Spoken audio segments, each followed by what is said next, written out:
similar to what you said before. But in any event, that's not for them to decide. That's for us to decide if we believe it's inconsistent, if we believe it's exculpatory. It's a statement by a witness that needed to be turned over as soon as they got it. Why they waited 5 days until the morning of opening, I have no idea. But the remedy that I'm asking for is that they not be allowed to call her tomorrow. That's only fair. They can call other witnesses, call her Tuesday. You know, I'm not asking for a continuance. I think this is helpful to us, but we should have time to incorporate it into our cross and our case and think about it. And so at the very least, that's what the remedy should be. We can deal with other issues of sanctions or whatnot later, but I don't even know what to say. We're opening in 10 minutes. I mean, it'd be something if they if she said that to them this morning, you know, 5 days ago. And not to mention, we've been here together for many of those 5 days. Well, I don't know, maybe there's a storm and all, but, you know, we were here together all day together yesterday. I mean, anyway. So that's the remedy I'm asking for. I'm not asking to delay opening. I'm not asking to delay the trial.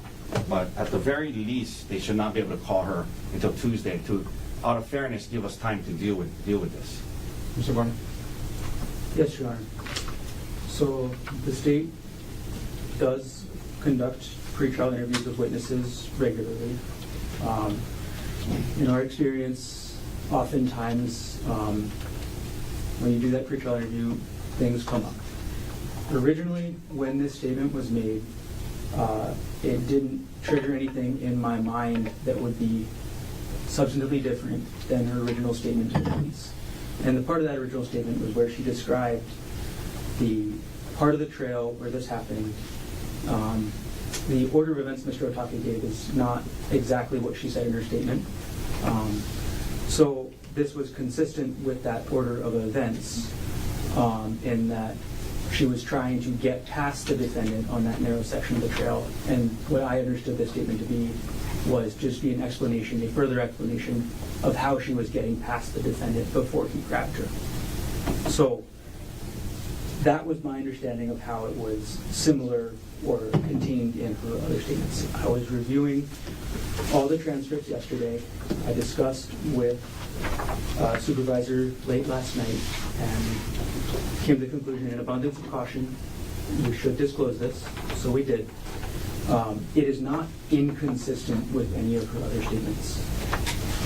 It is an additional fact, an additional thing she told the defendant, an additional fact, but it's not something that makes whatever else she said not true. So it's not on its face inconsistent. It's not on its face exculpatory. I understand that defense will want to use it to impeach her just on the fact that the statement was not made prior. I understand that. But there was no malice or ill will with that. It was just, it came out in the interview. It didn't even cross my mind as something that was new to the point that it needed to be explained. I thought it was just essentially an explanation of something we already all knew. So that's the background on that one. I want to note that Mr. Otake mentioned he might need to subpoena Mr. Kili'ipuleole. He is already subpoenaed by the defense. So that witness has already been subpoenaed by the defense and I believe was in contact with the defense team. Lastly, the remedy that the defense asked for. My understanding of how the schedule would be working tomorrow would be the plan is to call Ms. Konig in the early afternoon, finish the direct, have approximately an hour for cross-examination to start on Friday, and then for cross-examination to continue on Tuesday. So I believe that we should still be able to put Ms. Konig on.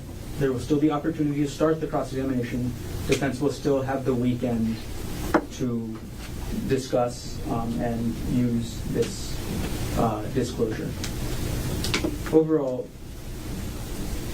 every time you interview a witness, there's always a chance that something comes up. This is one that didn't, when it happened, strike me as so they need to be disclosed. After further reflection and abundance of caution, we did. But that's the situation. Thank you. Thank you. Just very briefly, I mean, obviously, the fact that they felt the need to talk to a supervisor about it shows that, you know, it was something that was on their mind. And let me just say how I think this played out, logically in their mind, right? They withheld it for 4 days, right? She's testifying, I don't know, tomorrow, supposedly, and it occurred to them that she was probably going to say this on the stand. And it occurred to them that, and I was going to say, you never said that ever before. In 4 interviews with the detectives, grand jury testimony, 252, you never said that before. And then it occurred to them, her response was going to be, well, yeah, I did. I told the prosecutors that last week. And then they would be in trouble. So I think that's what happened when they're like, oh, it's not an abundance of caution to help us. It's because they realized that this was going to lead to big problems. So the remedy of letting her do her direct tomorrow afternoon and we don't cross her to Tuesday, that's worse for us. That's not a remedy at all. That means, you know, so that rewards them for this misconduct. So she should not take the stand until Tuesday to give us a chance to evaluate this, you know, figure out how we want to use it in our cross, be ready to go as we listen to her direct, have time to talk to my client about it. And it's the least we can ask for and do under these circumstances, which, you know, I know we're opening in a few minutes, and so it is what it is, but it's the least that we can ask for. I don't know. Anyway. Anybody want to add anything else? Just, no. Okay. Also appreciate your thoughts. The court, I'm not clear on the true impact of these new statements of the complaining witness might be. And I don't think I need to get into it at this point in time. What I will do, though, given the situation that we're in, and to preserve our ability to proceed, I'm going to grant Mr. Otake's request to delay the presentation of Ariel Konig's testimony until next week. It doesn't sound like it's going to set us back that much in terms of trial, and it will give Mr. Otake and the defense team the opportunity to fully consider what might have been turned over recently, and we'll just start with her testimony on Tuesday. Thank you, Your that's a Honor. reasonable request. Thank you. Anything else we should take up before we have the jury come back in? I do have some concerns with some of the defense exhibits. I brought this up, but I would be listing those concerns for the court. Can I just, do we need to address that right now before closing? Or, I mean, before opening? I want to address it before any HPD witnesses testify. Sure. Were you going to use those exhibits? I don't know which ones he's talking about. These are the body counts. Well,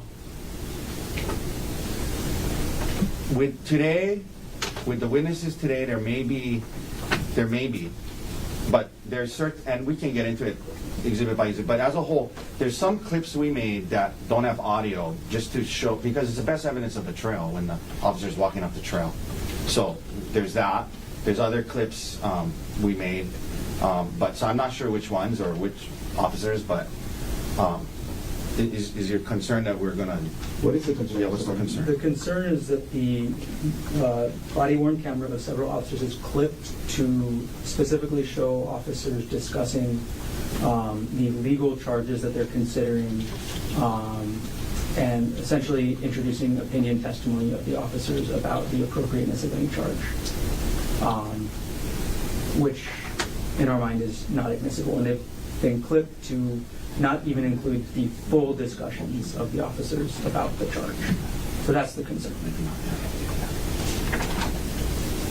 Well, isn't any statement on the body cam an out-of-court statement that's hearsay?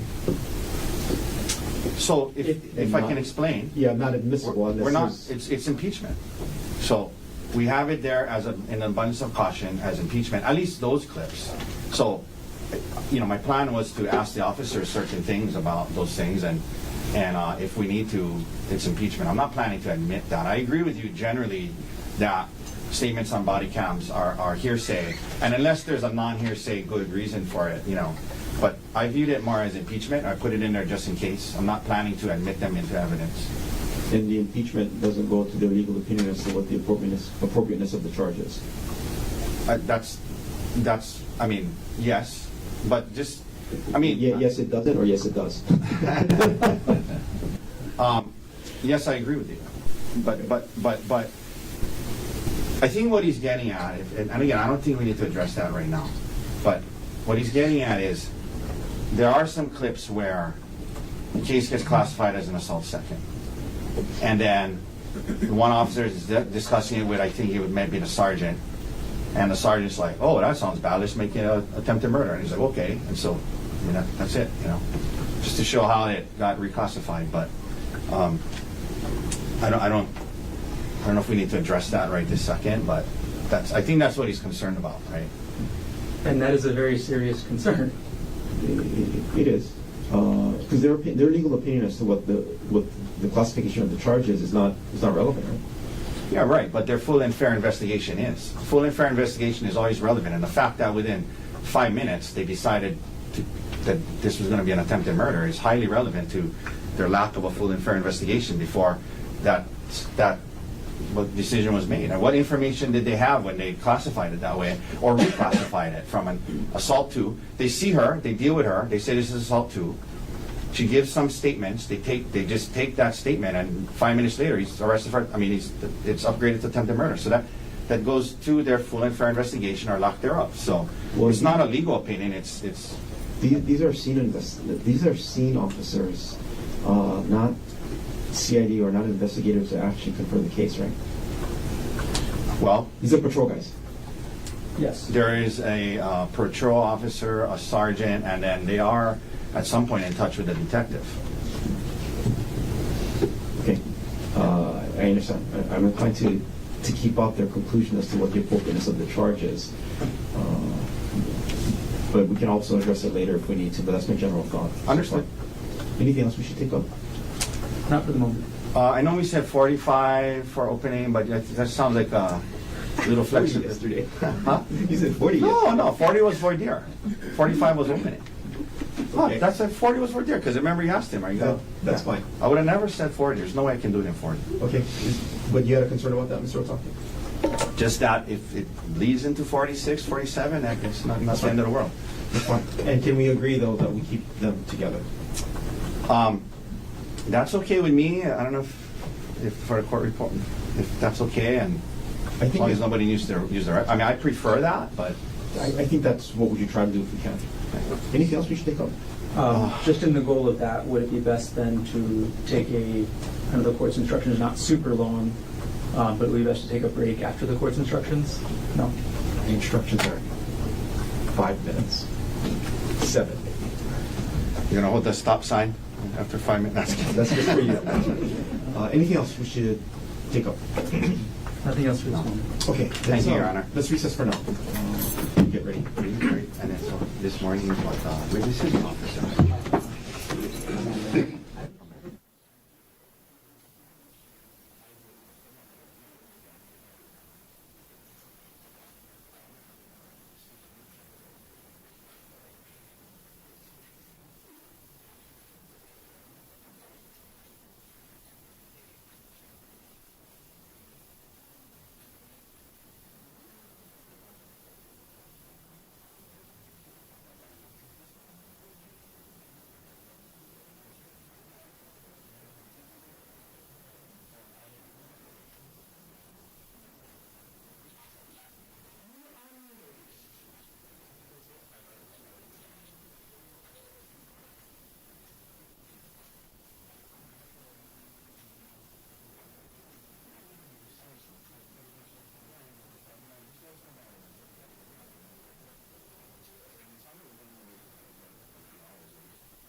informs us of the statement and the substance of it is signed by Mr. Garner.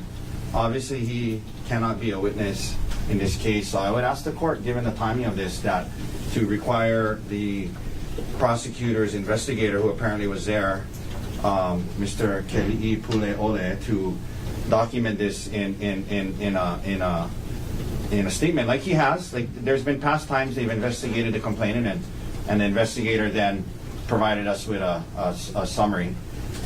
So I'd ask that happen here by the end of business tomorrow, because if not, I don't know how we're gonna, you know, if she denies it, and then we obviously can't call Mr. Garner and use his letter. So I think the substance of the statement should be better documented and provided to us in writing from someone other than Mr. Garner. The victim witness advocate would be okay too, but you know, either one.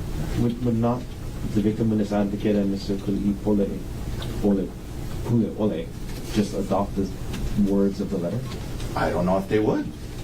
I don't mean, mind. presumably, but I will ask that investigator to write a report on the statement. thank you. Anything else we should take up? No. Okay. Thank you, counsel. Ready for opening? Yes, Your Honor. Okay. We can go off record for now. We can assemble the jury. You are muted.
All rise for the jury.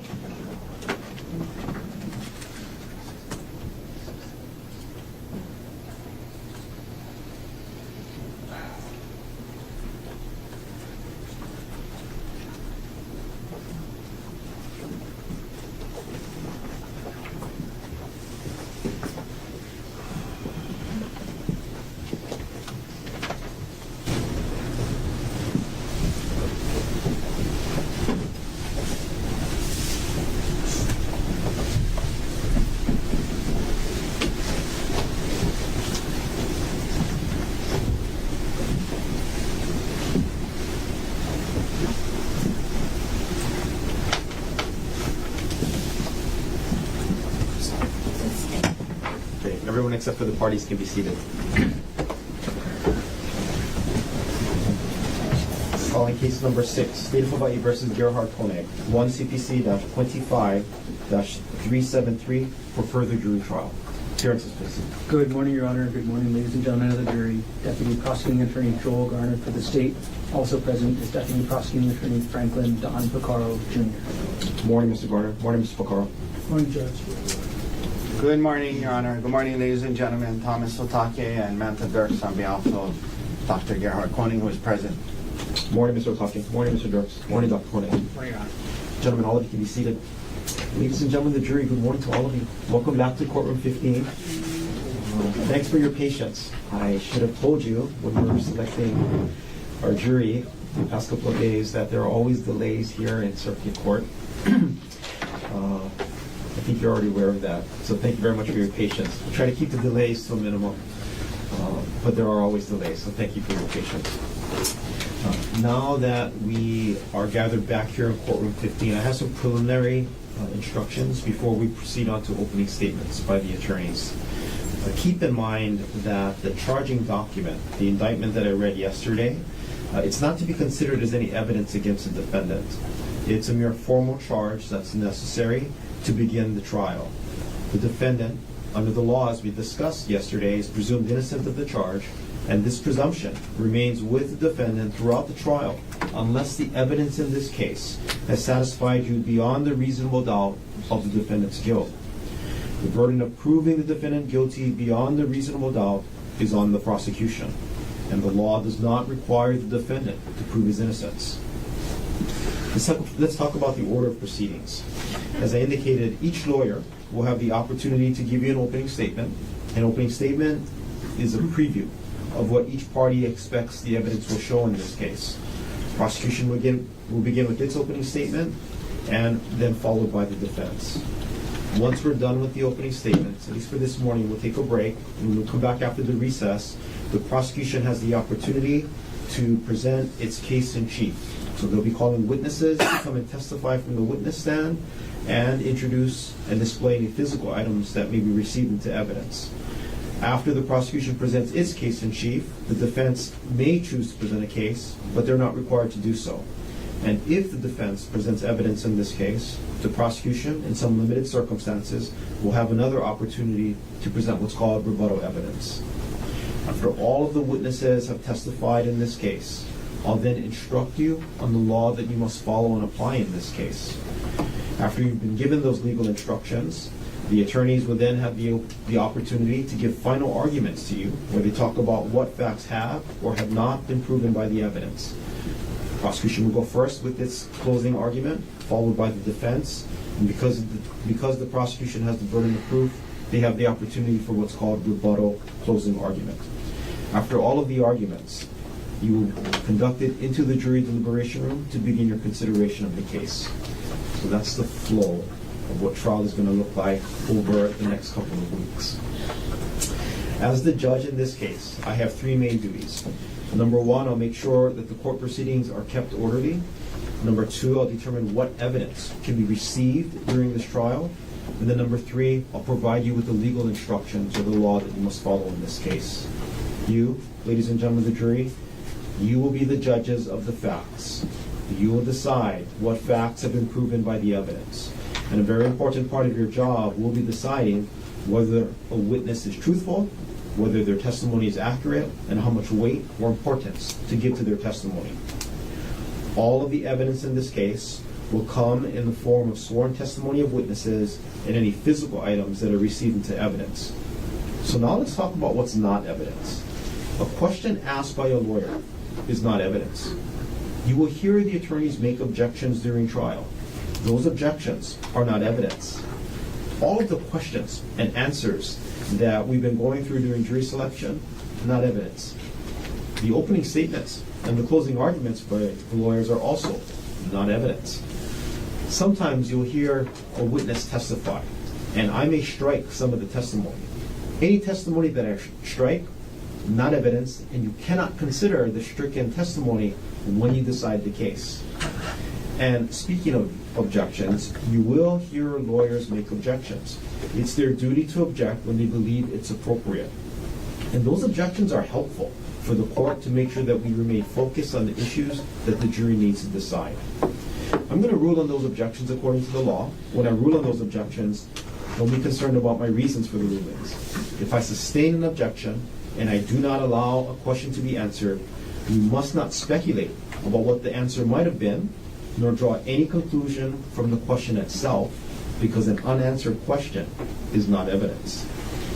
You will see me meet with the attorneys up here at the bench. We'll turn on the white noise. We'll have a whispered conference. We do that time to time. We need to discuss certain legal matters as the trial unfolds. If it's going to be a longer discussion, what I'll do is I'll just put the jury on recess, have you wait outside while I conduct that longer legal discussion in the court with the attorneys. When we do have those bench conferences or when we do have those recess conferences, don't speculate about why we're meeting and pardon the inconvenience when we do have them. Notes.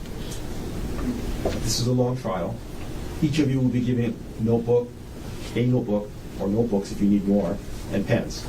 Now, some jurors prefer to take notes as the evidence is being presented. Other jurors prefer not to do so. It's up to you to decide whether or not you want to take notes. Keep in mind, though, your notes are not evidence, and they're only a memory aid for yourself. They're not a substitute for your own recollection of the evidence. If you do take notes, though, make sure that you can still listen carefully to all of the testimony and observe the witnesses as they testify. Your observations of a witness may be considered when you're determining credibility. Whenever you leave the courtroom, leave your notebooks face down on your chair. They'll be waiting for you the next day you come back to court. Your notes will not be read by anyone. When you begin your deliberations, though, you're able to take your notes with you into the jury deliberation room. During this trial, do not talk about this case with anyone. That includes friends, co-workers, or family members. Don't allow anyone to discuss this case with you. And if anybody asks, tell them that you're under court orders to not discuss the case. Throughout the course of this trial, even when we recess at the end of the day, do not share any information, opinions, or anything else about this case with anyone, personally or through writing, digital communications, or social media. You must not discuss this case even amongst yourselves until you're instructed to begin your deliberations. And during your deliberations, you can only discuss this case in the jury room when all jurors are present. Do not investigate this case in any way. This means that you must not visit any of the places that are mentioned during the trial. You cannot conduct experiments, consult any reference materials. Do not read, listen, or watch to any media accounts about this case. And again, there are media accounts about this case. Don't try to look it up. Don't research it. If it happens to show up when you're eating dinner, turn off the TV, walk to the next room. Again, your decision must be based on the evidence that's presented here in the courtroom, as well as the court's instruction on the law. If you do receive outside information, though, even if it's unintentional, do not share it with any other juror. If that happens, or if anybody tries to influence you during this trial, you must immediately tell Ms. McCallum. Keep an open mind throughout this trial, and do not make up your mind about the verdict or about any other issue until you have discussed this case with the other jurors during deliberations. Also, do not conclude from my rulings or anything else that I say or do that I favor one side over the other.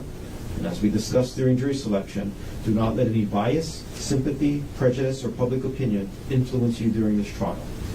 And my last instruction is, make sure you keep all your electronic devices on silent mode while we're here in the courtroom. We will give you, if you don't already have it, if anybody needs to get a hold of you, they can call the number. We'll get the message to you as soon as possible.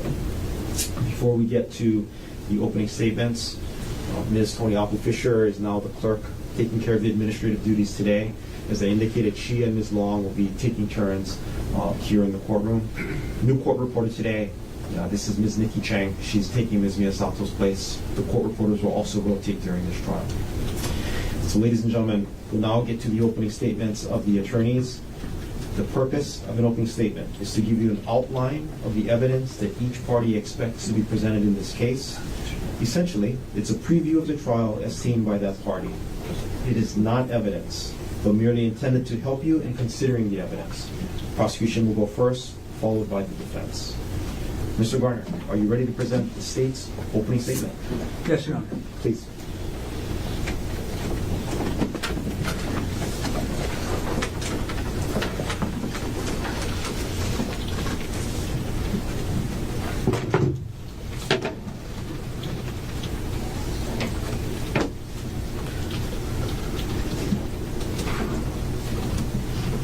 Help! Help! Help!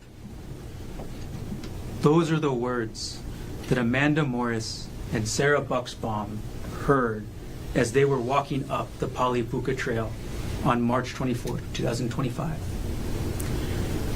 Amanda and Sarah heard those words, help, help, help, and they rushed up the trail thinking that somebody had fallen off of the cliff on top.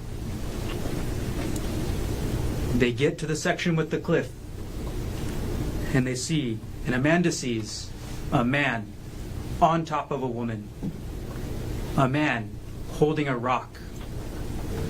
The man swings the rock, hits the woman in the head. Sarah sees that same man standing over that same woman, holding that same rock. Both of them see the woman, Ariel Konig, with a face covered in blood. In this trial, you will learn about Ariel Konig, who she is, what happened that day. But you'll also learn about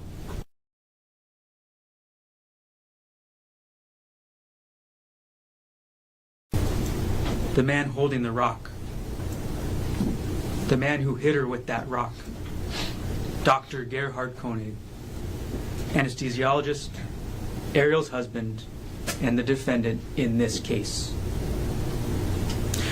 Now, Ariel and Dr. Konig, the defendant, normally don't live on Oahu.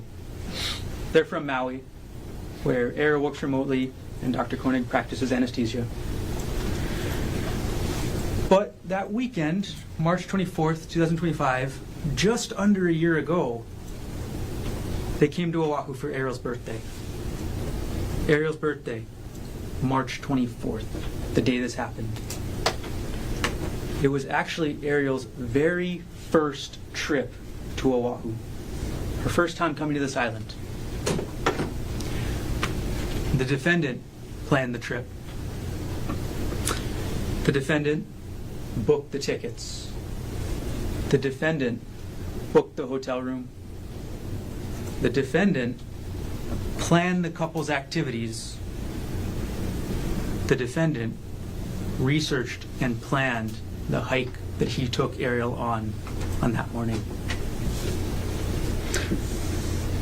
That morning, March 24th, 2025, around 10 o'clock in the morning, the defendant drives Ariel up to the Pali Lookout. They get to the Pali Lookout, the big tourist area overlooking the whole bunch of the windward side, and they get ready to go on the hike. The trailhead for the Palipuka Trail is in the bus parking lot of the Pali Lookout, so not where rental cars or other people park. It's on the other side, next to a set of bathrooms over a wall. So the defendant takes Ariel there, but when they get to the trailhead, they see other potential hikers. They see other people looking for how to start the trail. And Ariel wants to help them. She wants to help them find where the trail starts so that those people can hike up the trail. And she suggests that to the defendant. She says, why don't we show them where the trail is? And he tells her, no. He wants to hike with her alone. He doesn't want to help those people. He wants to hike with her alone. So, they don't go up the trail at that point. They go to the Pali Lookout. They go to the tourist area with the plaques. They go to the lookout, looking all over the windward side, and stay there for a few minutes, take photos, then go back to the trail. Now when they go back, there's nobody else. They're alone, and they start the hike together. They start the hike. It starts in a heavily forested area. You climb over a wall, you go past a sign, you start going up a hill. It's a steep hill, a lot of tree roots, but not a lot of brush cover on the very start. So they go up this hill, and they get to the top of the ridge. Once they get to the top of the ridge, the trail goes left. The trail follows the top of the ridge. On one side, the town side, there's a steep hill covered in forest, heavy brush on the ground. But on the other side, the windward side of the trail, sheer cliff, a several 100-foot drop all the way to the bottom of the poly.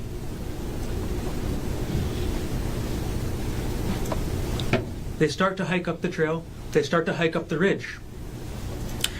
And they go for a few minutes. Everything's normal.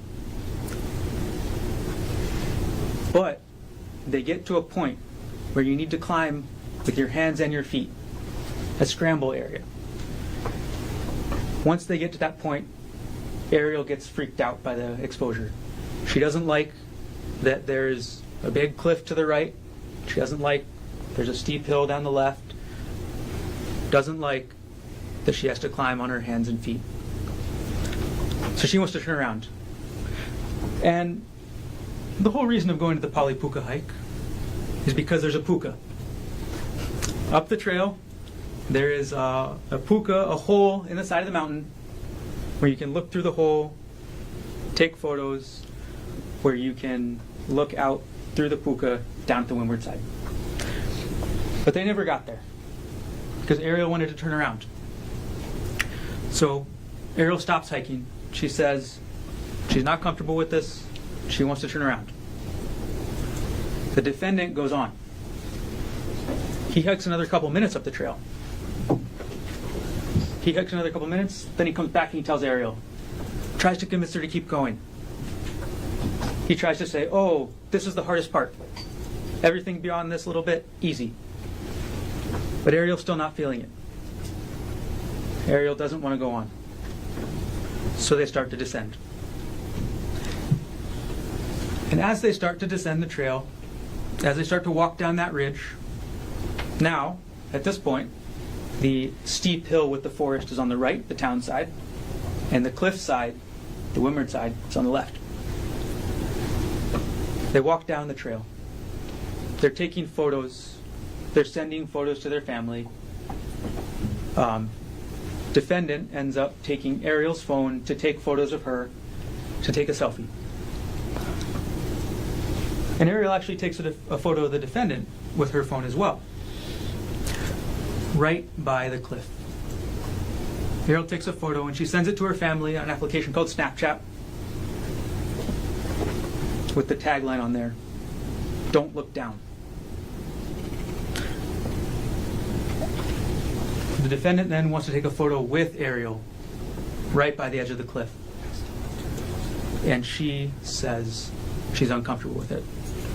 She's uncomfortable with the cliff. She's uncomfortable with the fall, with the danger. So she goes, she holds onto a tree, and she tries to take the photo. The defendant goes back up, away from the cliff, back towards the trail. Ariel follows.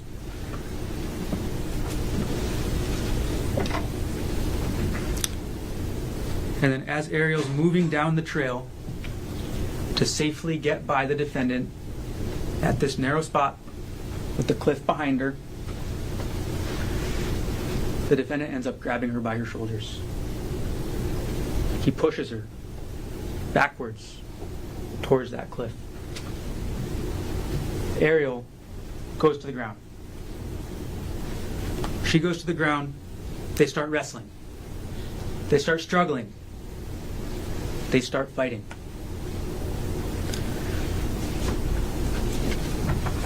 And in that fight, the defendant gains the advantage. The defendant gets on top of Ariel. The defendant is straddling Ariel over her waist, pinning her onto the ground. And Ariel's trying to fight back. She's trying to struggle. But she sees in the defendant's hand a syringe. She sees in the defendant's hand a syringe, and she tries to hit it away. She hits it. The syringe falls out the defendant's hand. And then she sees a vial in the same hand. As the defendant reaches into the backpack he had, reaching in there, trying to grab something, Ariel still struggles. She still tries to take that vial out of his hand. And they keep fighting. And at this time, the defendant has Ariel's phone. The defendant is holding on to Ariel's purse. The defendant is holding on to Ariel's wallet. Ariel pleads with the defendant. She talks about their children. She asks the defendant not to do this. She begs him not to do this. And the defendant says, "I'm sick of this shit." He's sick of this shit.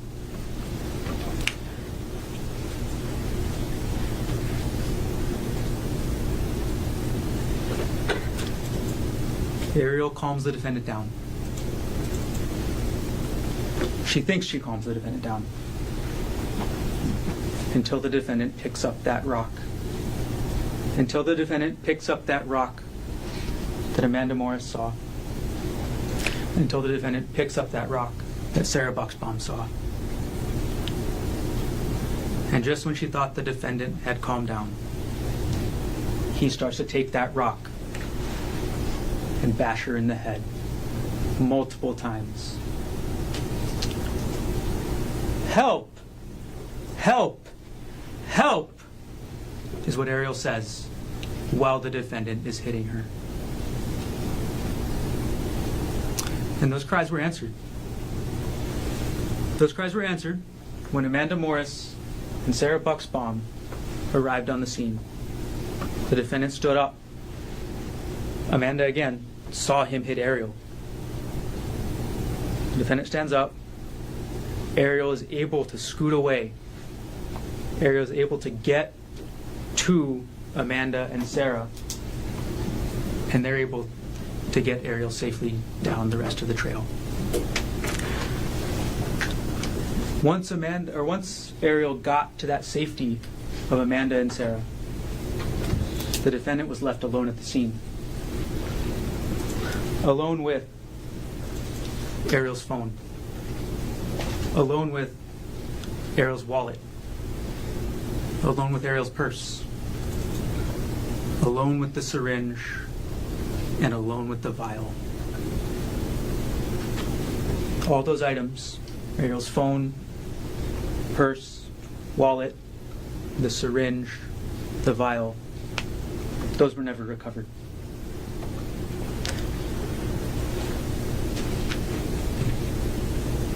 The story doesn't end quite there once Ariel gets to safety. A few minutes later, at 10:36 a.m., the defendant takes his phone out. He dials his son, his 19-year-old son, named Emil. He calls him on the FaceTime application on his phone. There's a video call, so Emil can see his dad.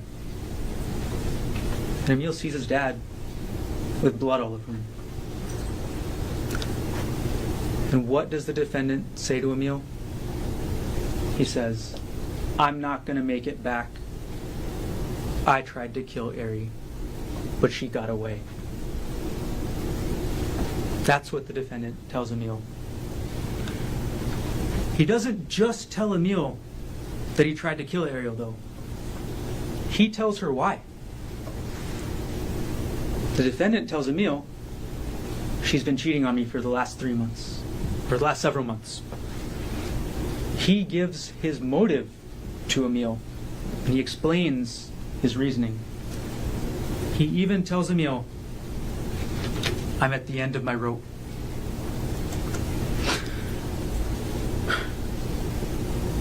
An hour later, the defendant calls Emil back. The first question the defendant asks him, "Emil, did you tell anybody?" And Emil says yes. Emil says, "I told Judy and Peter Mast, Ariel's mom, and stepdad. Now, how does the defendant respond? He says he's going to jump.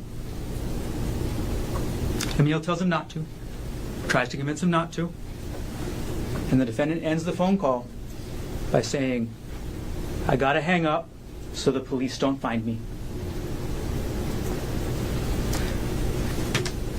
That phone call was at around 11:40 a.m. That's the last anyone heard of the defendant for the next 6 to 7 hours.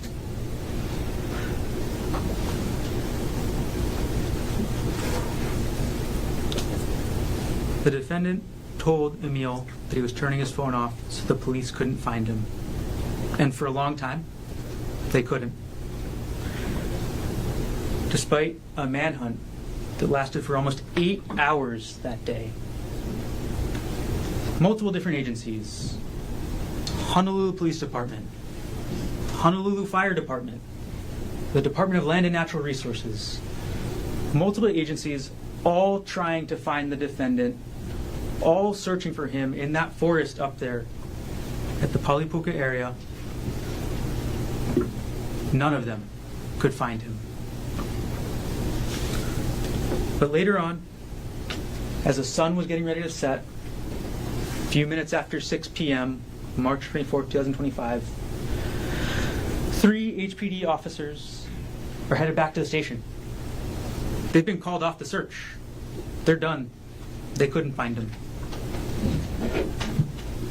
But as they're driving on that road that goes from the Pali Lookout back to the Pali Highway, back to town, they're driving out and they see a man.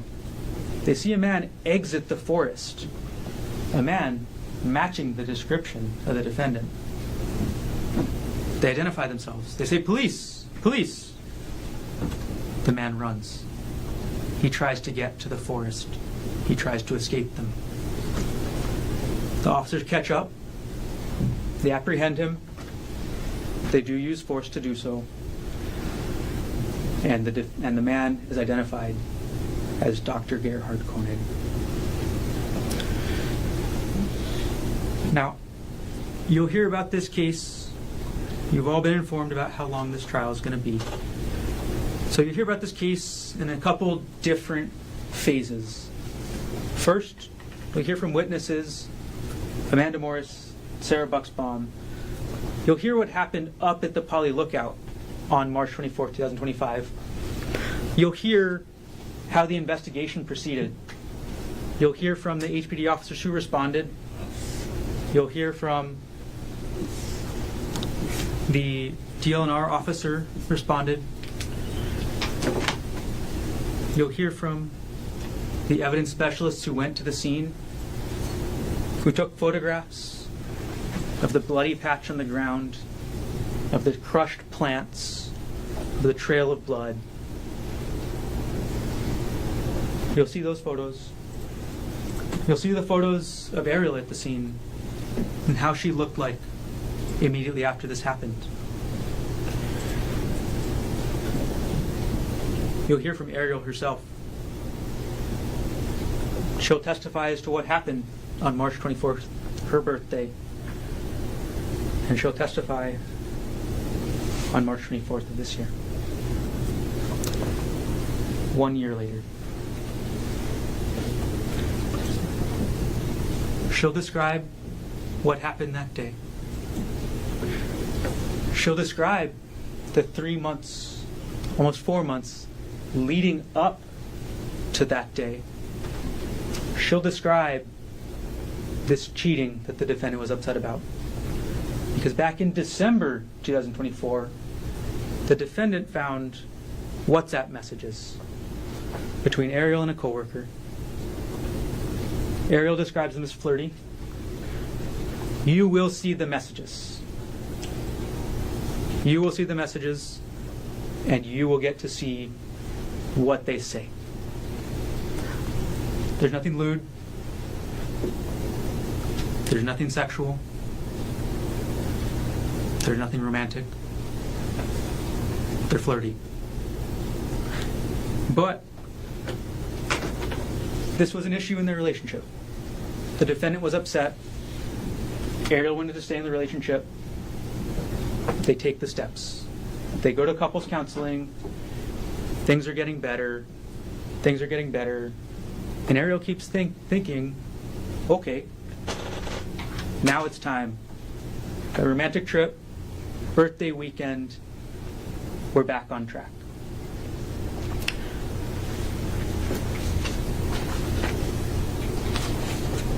Lastly, Ariel will explain what happened after this incident.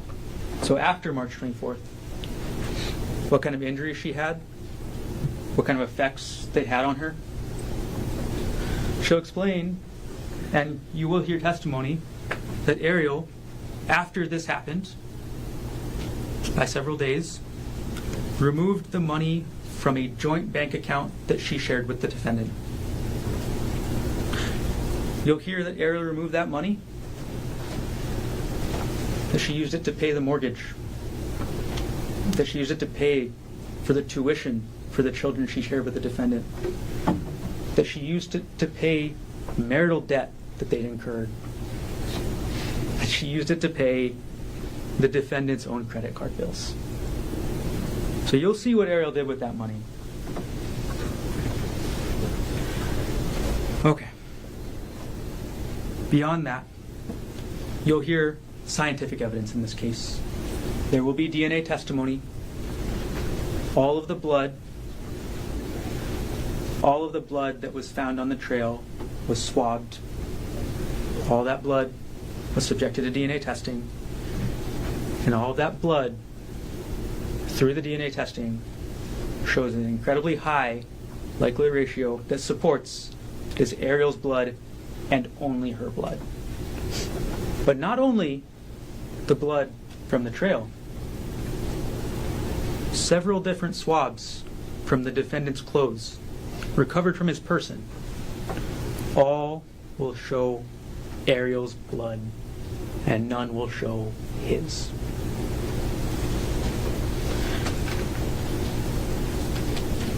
You'll see the evidence that was collected. You'll see the rock.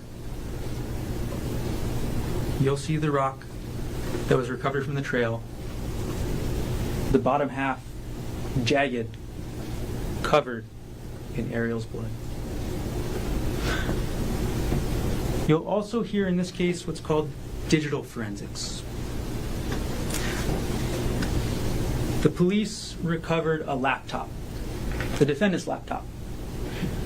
And they looked through that laptop for certain terms, and they found from December 2024 through March 2025 several relevant things that you'll hear. You'll hear the defendant on Christmas Eve 2024, 3 in the morning, was on the internet looking up internet forum posts about infidelity. You'll hear the defendant on Christmas Day at 4 in the morning was doing the same thing. You'll hear that on New Year's Eve, 8:30 p.m., the defendant was looking up Ariel's financial information. You'll see from the forensics that in those months leading up to March 24th, you will see what was on the defendant's mind by looking at the digital forensics. You'll see that he was looking up divorce. He was looking up how much his prior divorce had cost him. He was looking up notes on Ariel's computer about divorce. He was looking up Ariel's financials. And lastly, from the digital forensics, you will see these messages that the defendant was so upset about. Okay, almost there. Okay. Near the end, the last couple phases of this trial, you'll hear from Gerhardt Konig. He'll testify what happened on March 24th. He'll testify about that first phone call, about what his dad told him. about why his dad did it. He'll testify about that second phone call, about what his dad told him he was going to do. You'll hear that the defendant confessed, and that he planned to hide from the police. And lastly, at the end, you'll hear from the officers who successfully apprehended the defendant. On their way back to the station, just ran into him. So you hear from them what they saw, what the defendant did, and how they managed to catch him. And at the end of this case, at the end of all this evidence, the state will come back, the evidence will show, and the state will prove beyond a reasonable doubt that Dr. Gerhardt Konig consciously, intentionally made a choice on March 24th, 2025 to try to take a life. And when the state does that, we will ask you to find the defendant guilty as charged. Thank you.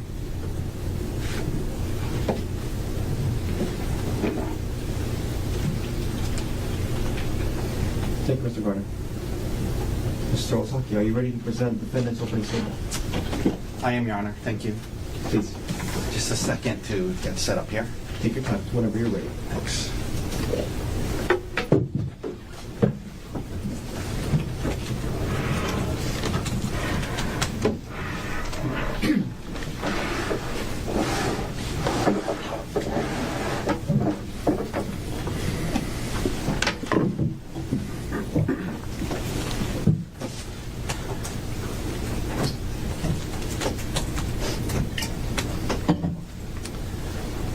Ready?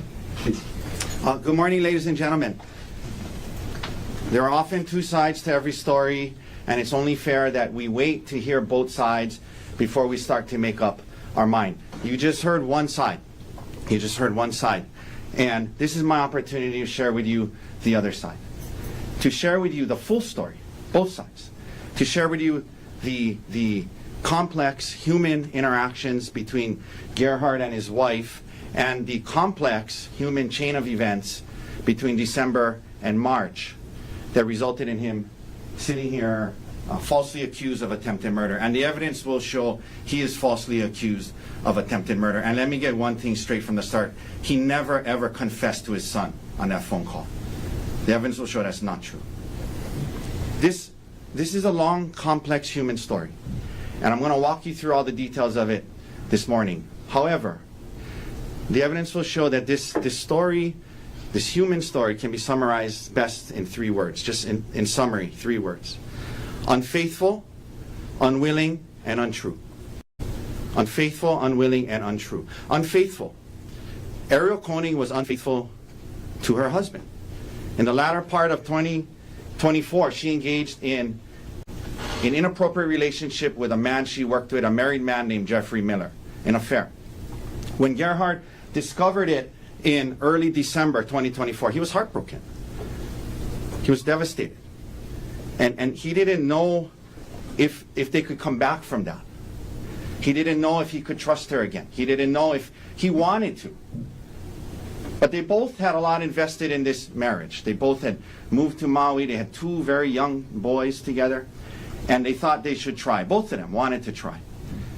But in order to try, there was going to be things that Gerhardt needed on a human level. On a human level, there's just going to be things he needed to heal from her inappropriate relationship with Mr. Miller. He was going to need her to quit her job and never speak to, communicate, or be together with Mr. Miller again. Understandable. She loved her job. She liked her job very much. It was a very rare, unique job. I want to talk a little bit more about that. But he needed her to quit and not be around Mr. Miller. He needed her to accept responsibility, not minimize, not be defensive, show remorse for this relationship that she had. And you will see the messages, some of them, because she deleted most of them. But the ones you'll see. And you'll see where she, in text messages to him, admits that she had an affair. You'll see it. So he needed her to accept it, and he needed her to show remorse. And he needed her to give up some of her secrecy. She had been hiding things, deleting things, so he needed that. If he was going to trust her again, he needed her to be more open and not hide these things. And he needed some intimacy from her, emotional intimacy, but also physical, to feel better, to feel like she still cared about him. Unwilling, second word. The evidence will show that after being confronted by him, she initially admits to it, accepts responsibility, and says she wants to do these things, says, yeah, you know, you're right, I want to make this work, I'm going to quit my job, no more contact with Miller, do all these things. Very quickly, that changed. She very quickly became unwilling to do those things that it was going to take to live this way, to make it work. Primarily, she did not want to quit her job, and not seeing Mr. Miller in person was affecting her job. So she didn't quit. She said, but I just won't talk to him, I won't be with him. But that was affecting her job into January and February. So she quickly became unwilling to do those things. And that unwillingness led to a very tumultuous January and February of 2025, because they would make some progress, and then she would, you know, she wouldn't be willing, they would take a couple steps back. It was an emotional roller coaster for both of them. Complex human interactions. But they were trying. They were trying. They were trying. This leads to March, when, in an effort to try, Gerhardt asks her, hey, your birthday's coming up, what do you want to do? She is the one who said, hey, I've been wanting to go on a staycation to Oahu. You will see it. She admits to that. So they go on this trip to Oahu, and they go on this hike, and I'm going to get into a lot more details, but you're going to hear how on the hike she brought it up, and she said, hey, you know, it's been a while now, I got to see Mr. Miller again for work, you got to trust me. And he's dumbfounded.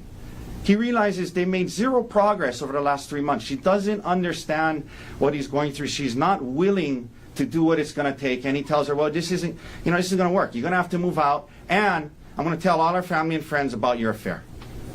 It's just not going to work. This leads to a physical altercation that she started. She started. She came after him, started kicking, punching. They end up on the ground. She's swinging at him. He's grabbing an arm. She's swinging with the other arm. She's kicking him. As the prosecutor said, they're on the ground. She picks up a rock and hits him in the face with it. And he quickly reacts, human reaction, grabs the rock, hits her twice, and stops. Untrue. Untrue.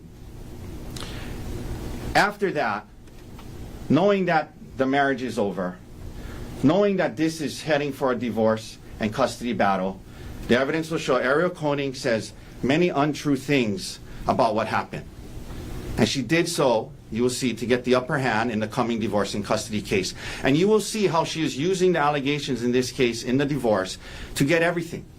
His retirement, the house, full custody, everything. Unfaithful to her husband, unwilling to do what it was going to take, untrue things after all of this happens on the cliff. Says untrue things. I'm going to get into this in a lot more detail over the next half an hour, but there's a few things I want to address up front. The evidence will show there was absolutely no premeditated plan to take her up to this busy parking lot, the Pali Lookout parking lot, in broad daylight in the middle of the morning at 10-something in the morning, and try to kill her in broad daylight. There was no premeditated plan. This was a unplanned, unanticipated scuffle that happened between a couple. There was no plan.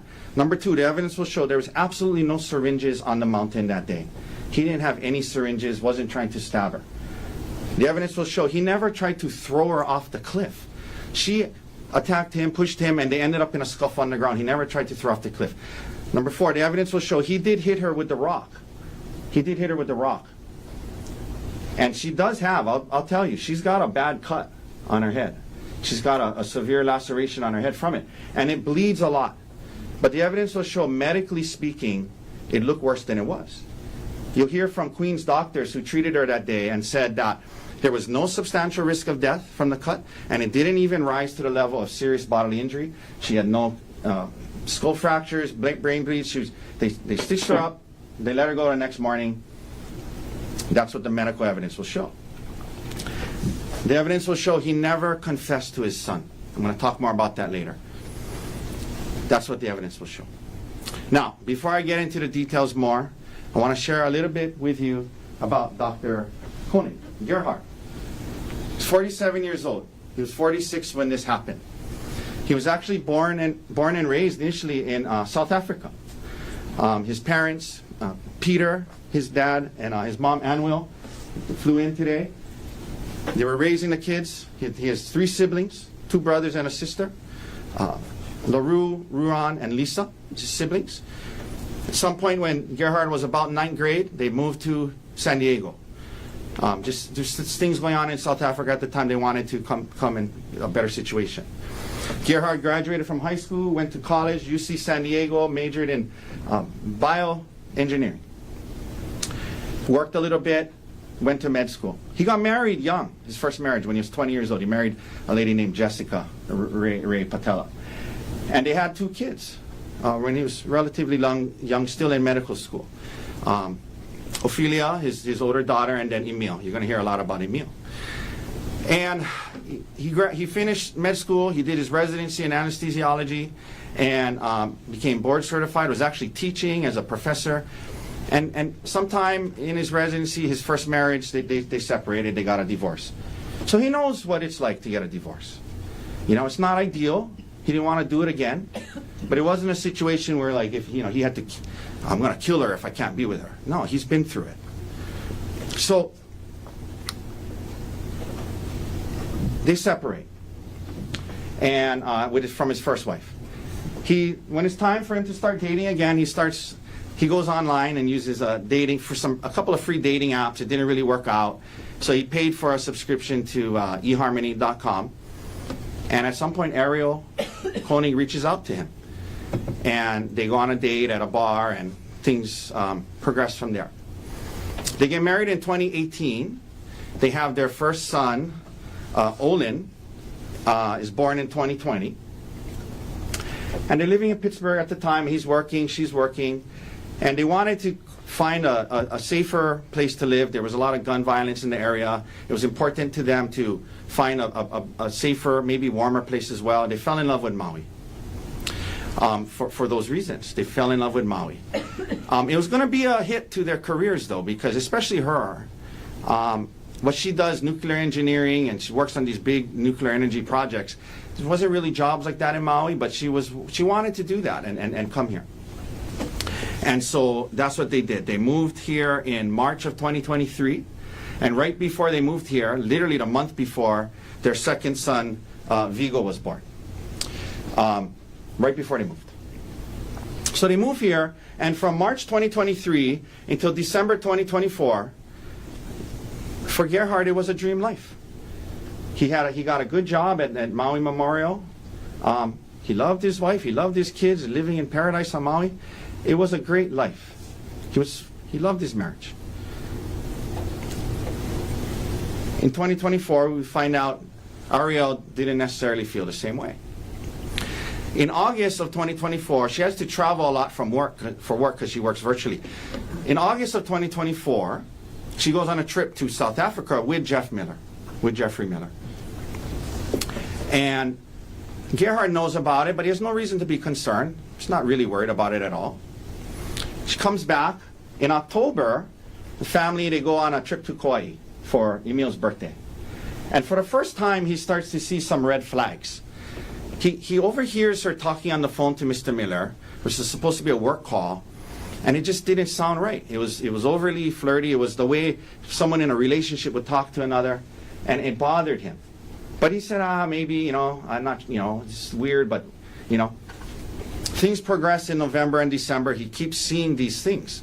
When he walks in, she texts somebody, she hides her phone, and he starts to, a lot of red flags. So he goes into detective mode. And in early December, when she's sleeping, he logs onto her phone, and she's not text messages, not emails for work. She finds a WhatsApp message thread between her and Miller. And it was more than flirty. It was very, very concerning. It was inappropriate. And what concerned him a lot is it was clear she was deleting a lot of it. So he's really, really worried. Really worried. He stays home the next day, And now he uses his computer and he logs onto WhatsApp and he's able to log into her WhatsApp. And he sees live the communication throughout the day between her and Miller. And it was clear what was going on between the two of them. And he'll tell you about what he saw. Knowing now that she was in this inappropriate relationship and this affair with Mr. Miller, he was heartbroken. And he didn't know quite what to do. So a couple of days go by, they had a trip planned to San Luis Obispo, and he ends up confronting her about it there. She's immediately apologetic. She says she admits to it, and they have, you know, it's hard. It's a lot of tears, a lot of crying, a lot of working through it that weekend. They don't know what to do, and he was telling her, I don't know maybe you should move out. Maybe you should move out. And by the end, they agree. Okay, you're not going to move out, but you know these are the things that he needed, right? And we talked about that. And he shared, you know, with her, she needed to quit her job. She needed to not see him anymore, and all the things that I talked to you about earlier. They get back to Maui, and she actually starts looking for a new job.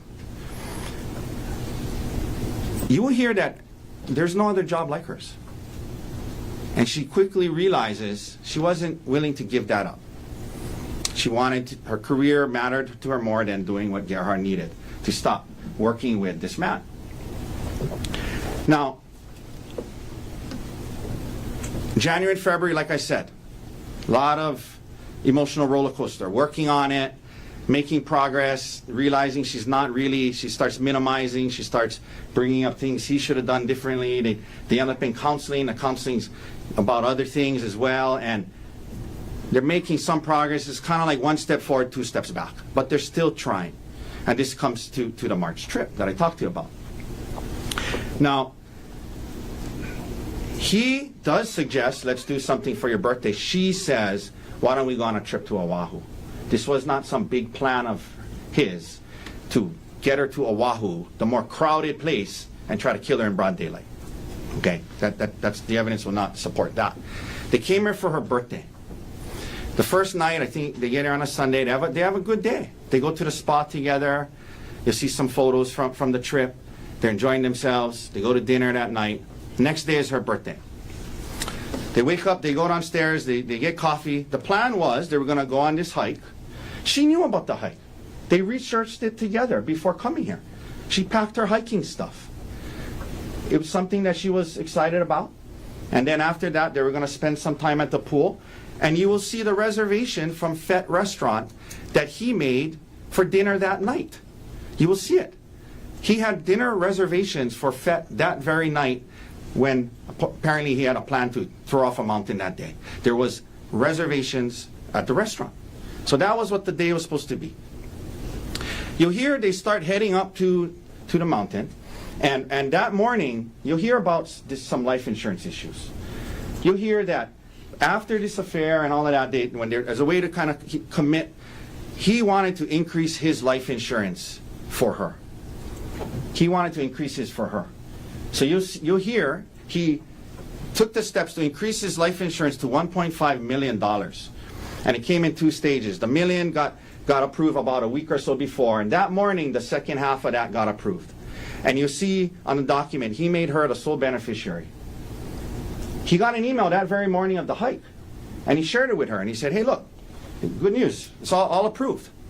1.5 million in effect. I think hers was up to maybe 250,000 or something like that. And so that was on the way there. He shared that with her. So they get there, and you're going to see the body cam, or you're going to see evidence. It's a super crowded parking lot.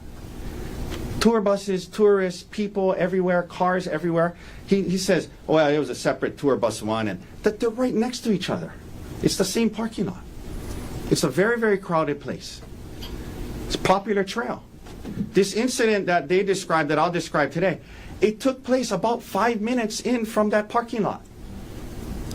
It took place 5 minutes in from that parking lot in broad daylight. There was no effort to go on this hike alone. They had some trouble. First time there, they're looking for the trailhead. They go to check out the Pali Lookout. They start up on the trail. On the trail, They start talking about the progress they're making and things like that. And she says, hey, I need you to start trusting me more. It's been a while. We've made progress. I got to be able to travel for work. I got to be able to be in the same place as Mr. Miller. You don't have to worry about it, but I do need, it's impacting my work, okay? We're not here saying that she wanted to divorce him and marry Mr. Miller. She had this, affair on the side and whatever it was, but now she was worried about her job. And she was saying, I got to be able, it's affecting my work. And he's dumb, like I said, he's dumbfounded. It showed that she had zero understanding of what he was going through in the last 3 months, how hard it was for him. And that leads him to tell her, this is crazy. This isn't going to work. This isn't going to work. And you're going to have to move out, and people are going to ask why, and I'm going to tell them why. Because of your relationship with Mr. Jeffrey Miller, your co-worker. Of course, she's upset. And this is very important. And you will hear this from her. At that point, she says, I don't want to go on this hike anymore. Understandably, they're in a big fight, right? But they're 5 minutes in from the parking lot. You'll see it's not very far up. It's not sheer cliffs on every side when you're walking up there. There's bushes and, they're 5 minutes in. And she says, I don't want to go on this hike. Very important. He says, okay, well, fine. I'm going up on my own. And he leaves her there and continues on. That will be undisputed. Leaves her there. Equally important. He goes up a little bit, 5 minutes in, and he's like, this is ridiculous. I'm not going to go on this hike. Just forget it. Let's just go back to the hotel and just, go home. He comes back down, and she will tell you this, undisputed. He gets there, and he says to her, oh, you're still here. I thought you were going back to the car. The evidence will show he had no plan to take her up there and kill her. The evidence will show he left her on the hike thinking she was going back to the car. This idea about, oh, she got away and escaped from me, he left her thinking she was going back to the car. This is not some fight over not wanting to take a photo in the right place. He gets back down there, and she's acting different, and she's acting very differently. You'll hear about it.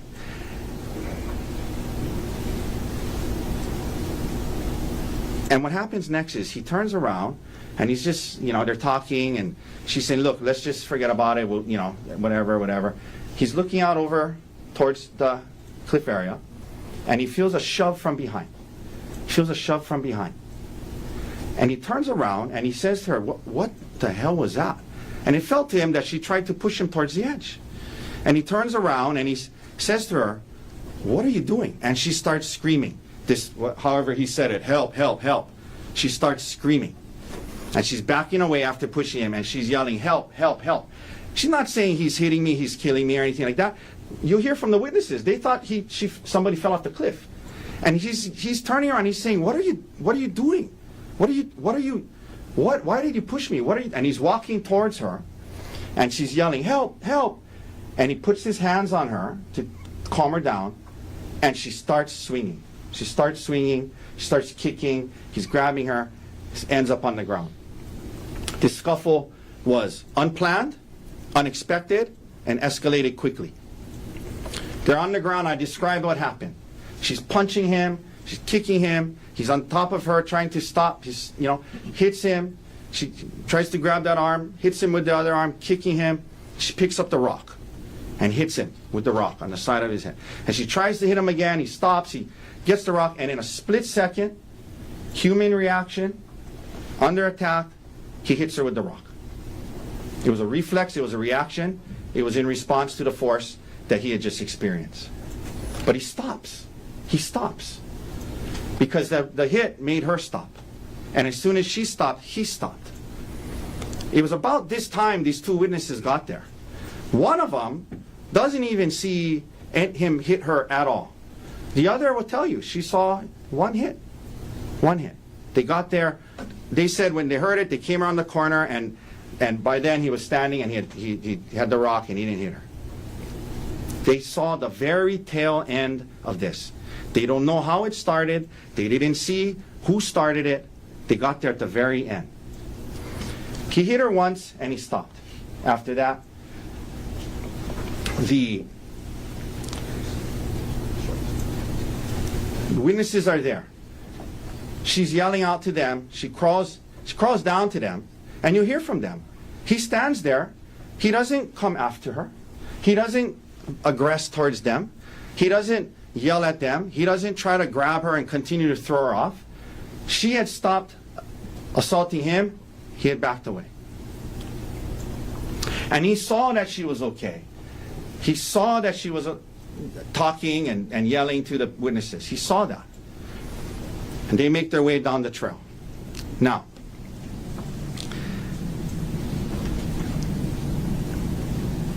the ambulance comes. There's a lot of blood because you'll hear that part of the head. The scalp, it bleeds a lot. They take her to Queens, and you'll hear when they get there, because she was not in any type of critical condition, she never lost consciousness or anything like that. The ambulance has to wait outside for 20 to 30 minutes or more because of triage, because there's more serious patients.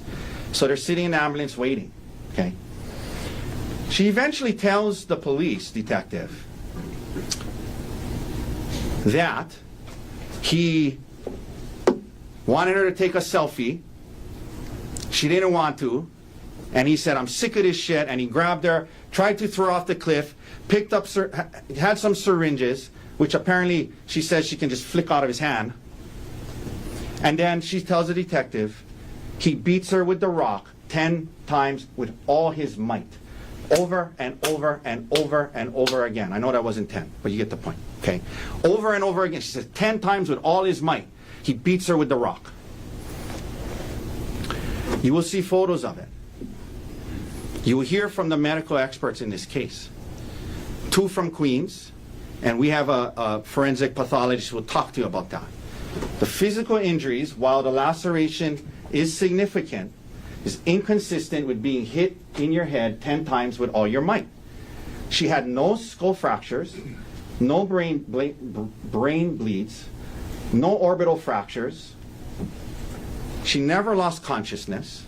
The 2 doctors said there was no substantial risk of death. They said that it wasn't serious bodily injury. And she went home the next day. I'll be the first to tell you, the photos you're going to see are graphic. There is a bad laceration from the hit from the rock. You'll see it. You'll see it.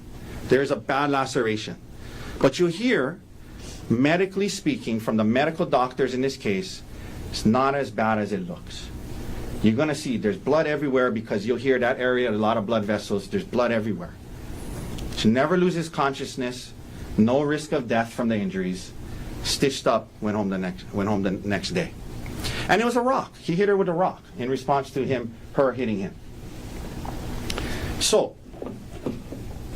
meanwhile, Gerhardt's up on the mountain. And this is important. Okay, you're going to hear a lot of evidence from him, what was happening, going through his mind. This is, like I said, the evidence will show this is a human story. Okay, human story. He's stunned about what happened. He's in shock. He doesn't go after them. They go down. And he immediately goes into almost a despondent state. He realizes his marriage is over. He realizes she's yelling to them, call the police, he's trying to kill me. He realizes his career could very well be over. He saw that she was hurt. And you hear.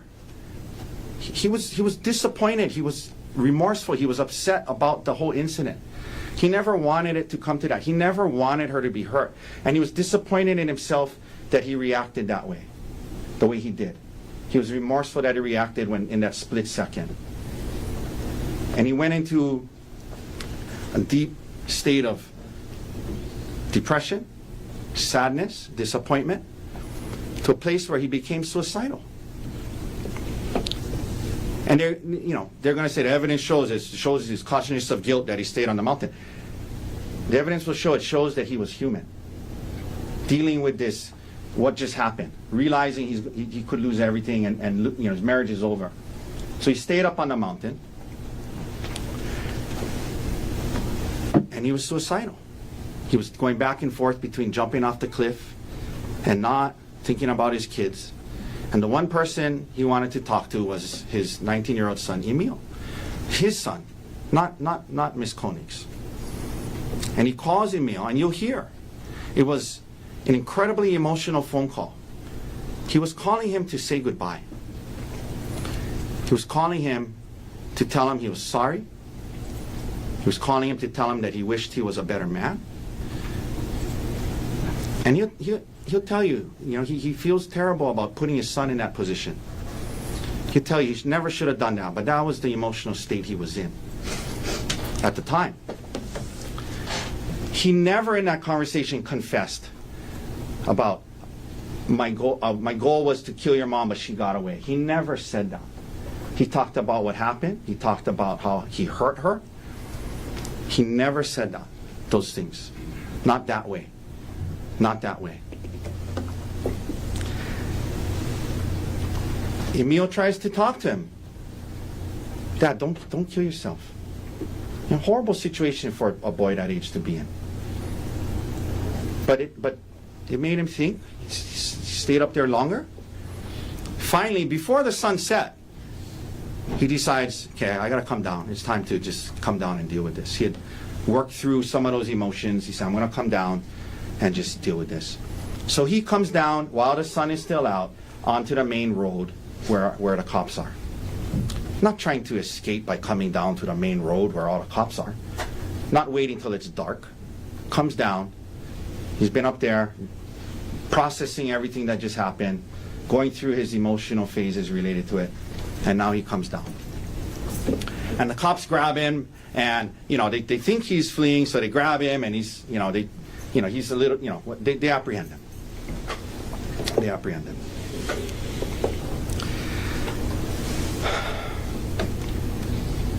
He'll tell you, he feels awful that she got hurt. And you'll see it. I'm telling you, there's blood everywhere. There's a big gash. There was just one, maybe two hits with the rock. And then that's it.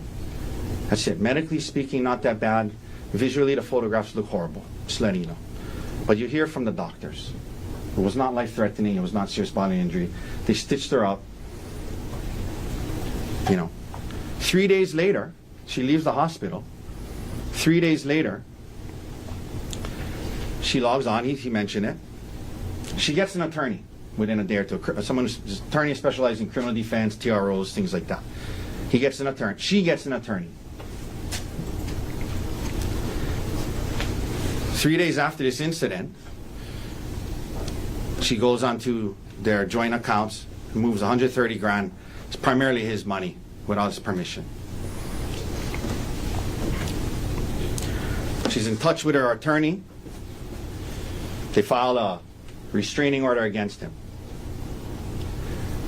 The hearing's coming up. She knows she has to take the stand, testify under oath.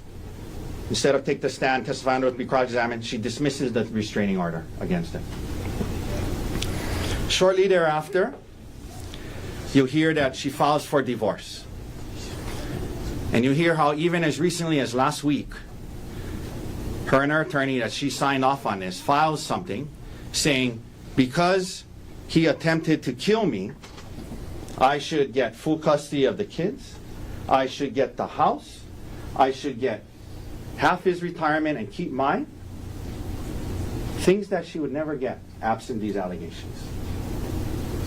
Just last week.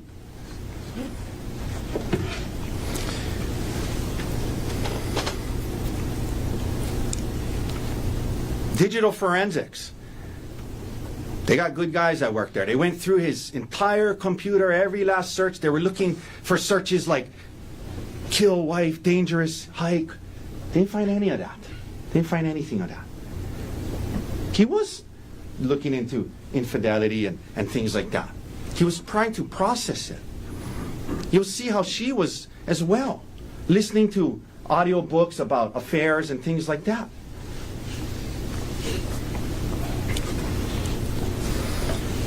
Ladies and gentlemen, I ask that you wait till you hear everything.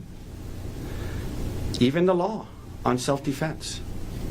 Even the law on self-defense that you'll learn at the end. I ask you to keep an open mind. He never wanted her to get hurt. He feels terrible about that. He's disappointed in himself. He had a human reaction, a human reflex to her hitting him with the rock. And then he stopped. And then because of the person that he is, he was so disappointed that he went into this state of depression, suicidal thoughts. And that's why he was on the mountain.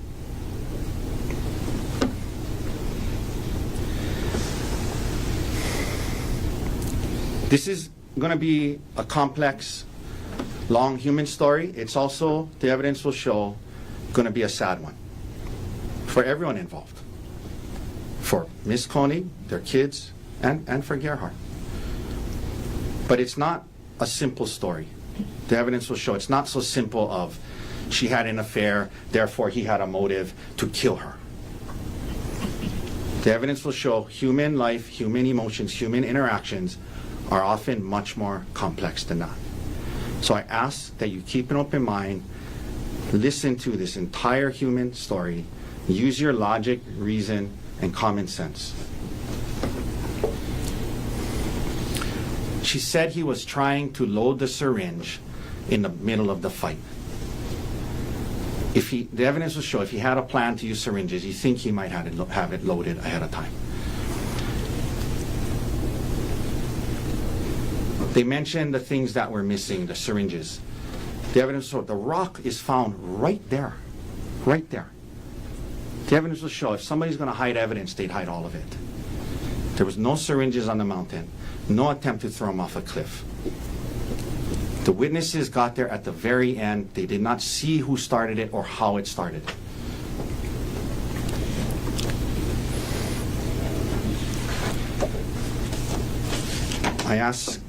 I thank you for your time this morning.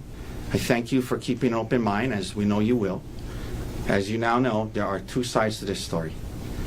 And it'll be your job at the end to use your reason, logic, and common sense and see which one makes more sense. Was this about not being willing to take a selfie? Or was this about a lot more? Thank you.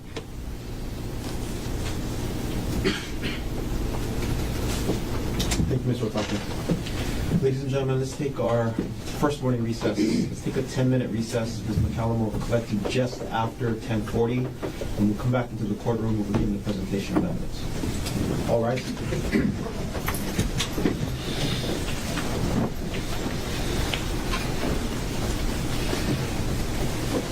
Ms. Young, you can leave the jury out.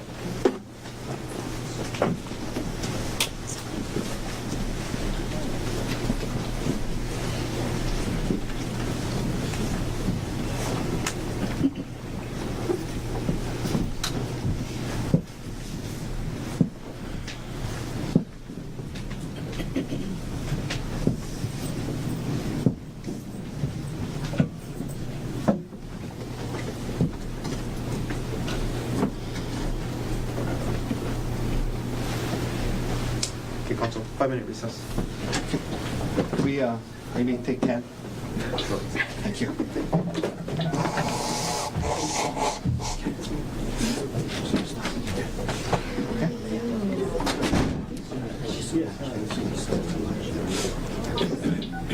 You are muted.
everyone can be seated. Resuming with case number 6, State of Hawaii versus Gerhardt Konig, 1 CPC-25-373. Dr. Konig is present in court with all 4 counsel of record. All jurors are back in the courtroom. Ladies and gentlemen, thanks for your patience. Again, welcome back to courtroom 15. Before I call on Mr. Garner to begin his presentation of the state's case in chief, each of you, as I indicated earlier, you have a notebook and a pen. You're free to take notes if you want to. You're also not required to take notes. They're there for your convenience. Again, it's just a memory aid for you. Also keep in mind that if you do take notes, please make sure you're still able to observe the witnesses as they testify. Mr. Garner, are you ready to present the state's case in chief?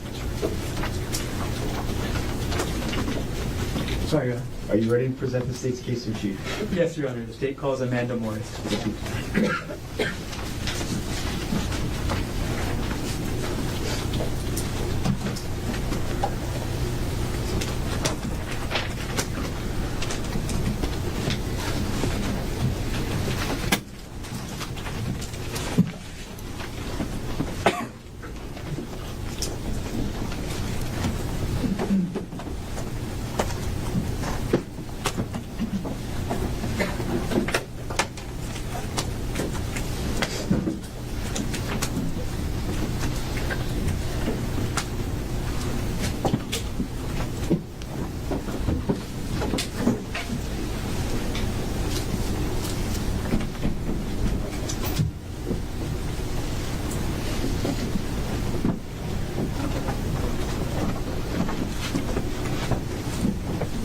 Raise your right hand, please. You do solemnly swear or affirm that the testimony you're about to give should be the truth, the whole truth, and nothing but the truth? Yes. Please have a seat.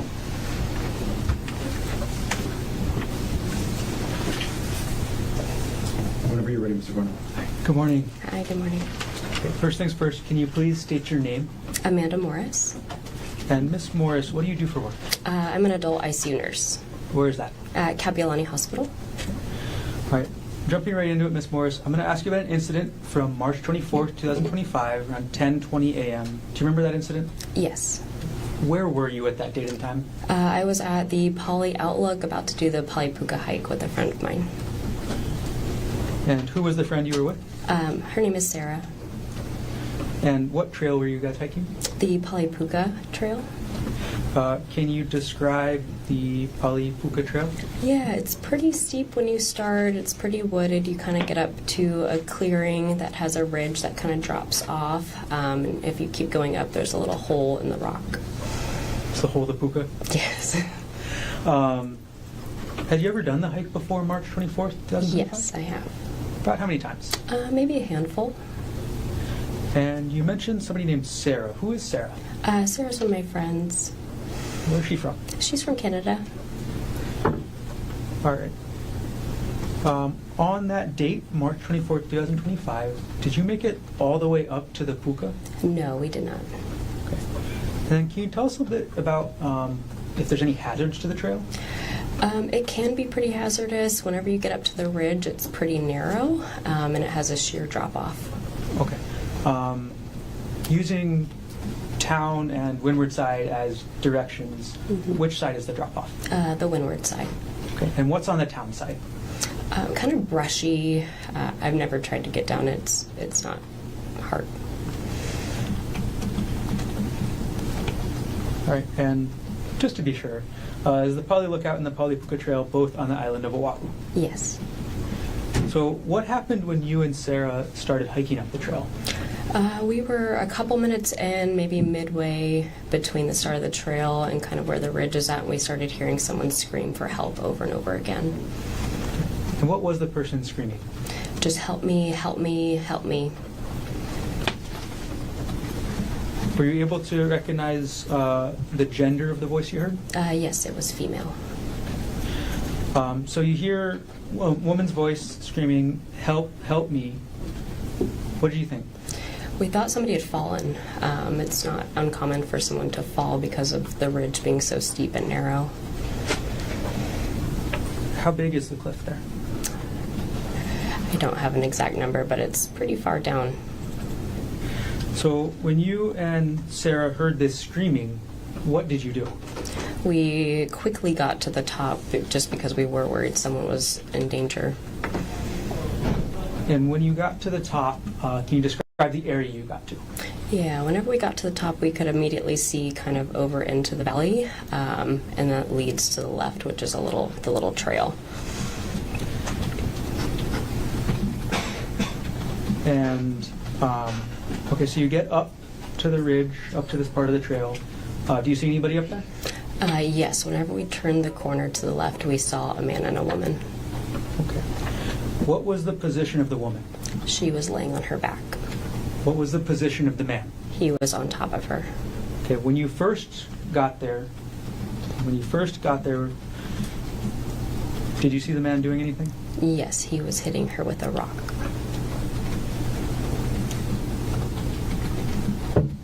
Can you describe the area of the trail where you saw the woman on her back and the man hitting her with the rock? So whenever you kind of turn the corner from like a little ridge section, there's like a little grassy area where you can kind of overlook into the valley. Okay. When we say overlook, what are we overlooking? Just a steep drop off into the windward side.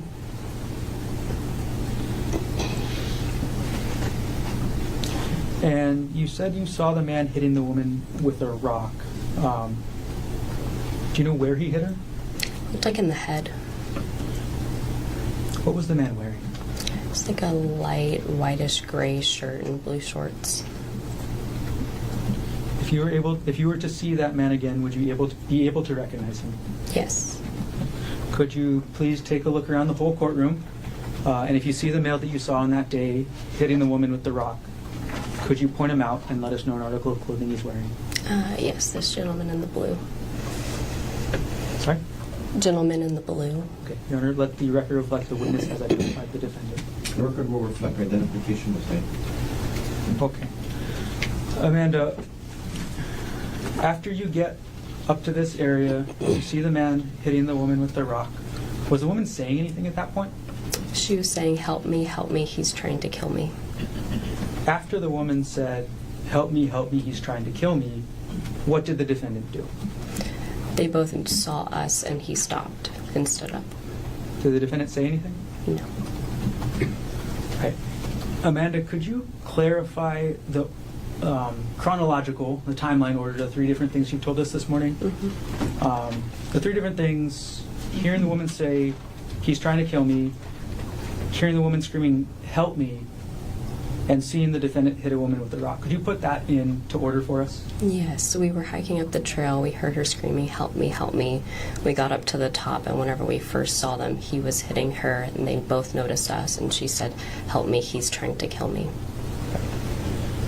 After the woman said, help me, he's trying to kill me, how did you and Sarah react? We started to take steps back just because we were pretty close to the edge and we were afraid that something could happen to us and that we were in danger.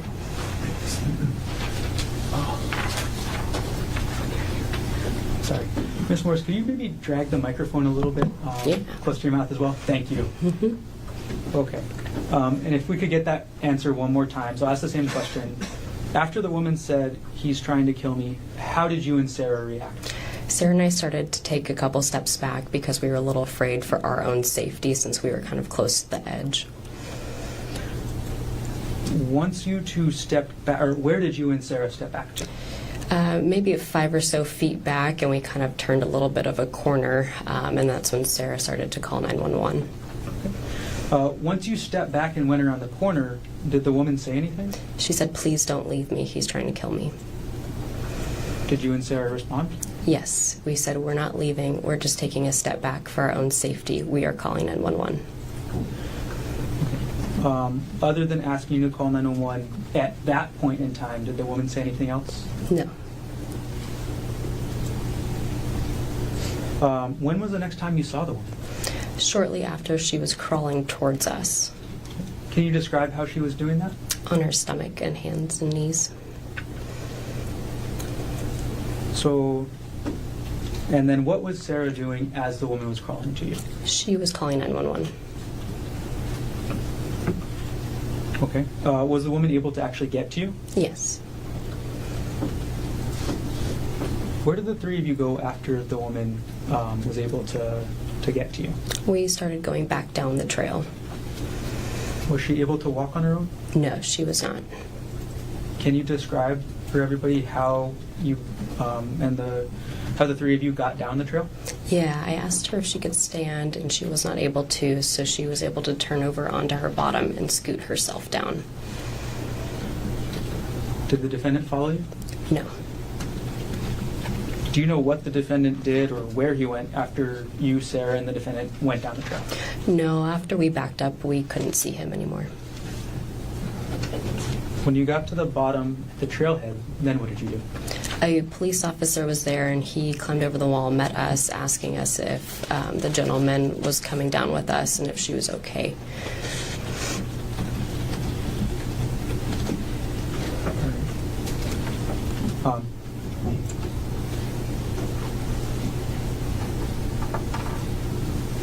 How far away were you from the defendant when you saw him up at the top of the trail? Maybe 10 or 15 feet. And were you able to get a good look at the woman? I was, but she was covered in blood. You say that, it's going to sound like a dumb question. Next, did she have any injuries? Yes. Okay. And what were those injuries like? Pretty big gashes on the side of her head. I'm going to approach the witness with what's been marked as State's Exhibit 1, which has previously been shown to defense counsel. May I approach? You may.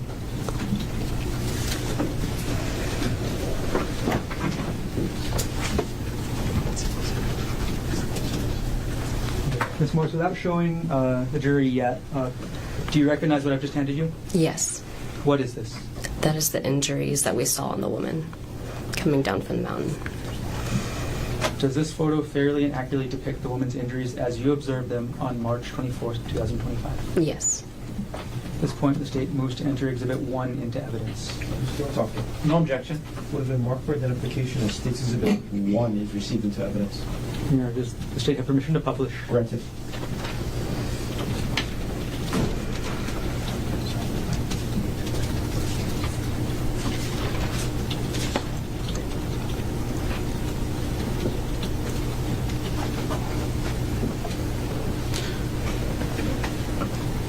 All right, Amanda, can you, using this exhibit that you have, show us where you saw the gashes on the woman's head? Yes, they're on the side right here. I'm sorry, if you could answer it into the microphone. Oh, I'm so sorry. They're on the side of her head right here. You can see them. Ms. Morris, whenever you step down, there is actually a pointer on the rail right behind the television. That might help. It's right up here. Oh, this one. Yes. These gashes. Thanks for pointing that out. Ms. Morris, do you know this woman's name? Yes. Who's the woman shown here in Exhibit 1? Ariel? Ariel. Mm-hmm. Thank you. I have no further questions.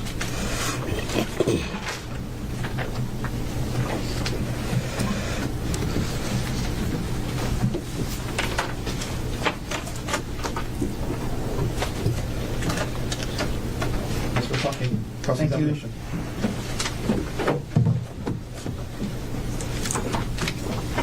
Good morning, Miss Morris. Good morning. I'm going to ask you to keep your voice up. Okay. It's a little hard to hear. Speaking to the mic. My name is Thomas Otaki. I'm the attorney for Dr. Konig. I just have a few follow-up questions for you. You mentioned that you've done this hike a handful of times before this March 24th date. Is that correct? Yes. And so you went on it, I guess, in initial time, and then you felt, you liked it, and then you went back and did it a couple other times, correct? Yes. Okay. So it wasn't the type of hike where, you went on it once and was like, oh, it's too dangerous, I'm never going to go again. You went back, and you were back again on this March 24th hike, yes? Yes. Okay. Now, because you've gone on this hike multiple times, you're familiar with the parking lot area, yes? Yes. And the hike trail shares a parking lot with the parking lot for the Pali Lookout, correct? Yes. And in your experience, that parking lot is often filled with tourist cars, rental cars, and people, correct? Yes. Okay.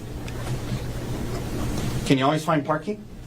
Yes. Okay, but there's often tourists going to the Lookout and tour buses that share the same parking lot as the trailhead, correct? Yes. All right. Now, when you arrived there on the date of the incident, it was mid-morning, maybe a little after 10 a.m., is that right? Yes. You mentioned starting off on the trail and then hearing some yelling, correct? Yes. And at that time, you were about 5 minutes into the hike, correct? Yes. Okay. So 5 minutes in walking from this parking lot that has the tour buses, the people, and rental cars, correct? Yes.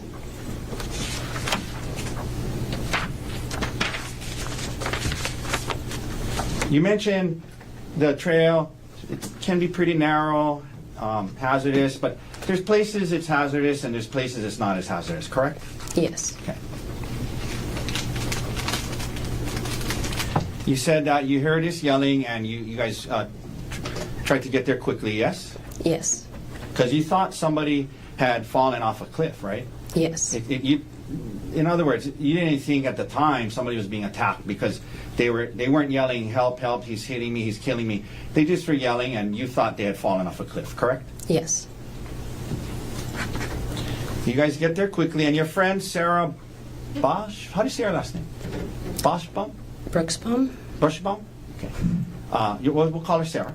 So your friend Sarah is with you, yes? Yes. And she was kind of going up, when you guys heard it, you guys kind of quickly went up together, correct? Yes. And she was kind of like right by you when you guys got there, right? Yeah, she was right behind me. Right by you, yes. You indicated that you see a man, women on her back, a man on top, and you indicate you see him hitting her with a rock, but you only saw him hit her one time, correct? Yes.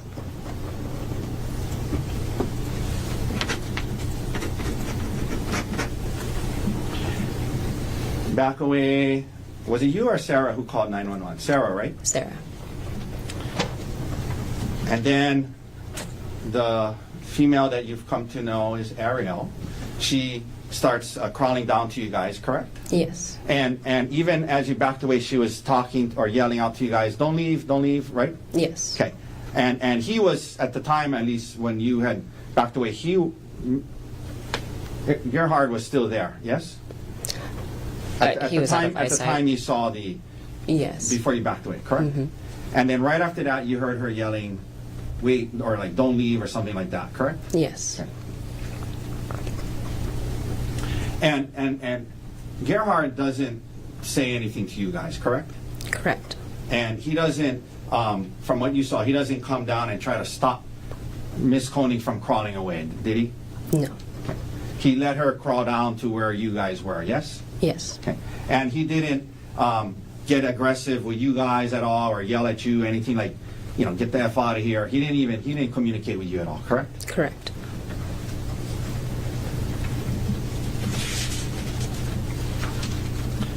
And as she was crawling down to you, he doesn't come back and kick her or hit her with the rock again. He lets her get back to where you guys are, right? Or get to where you guys are, right? Yes.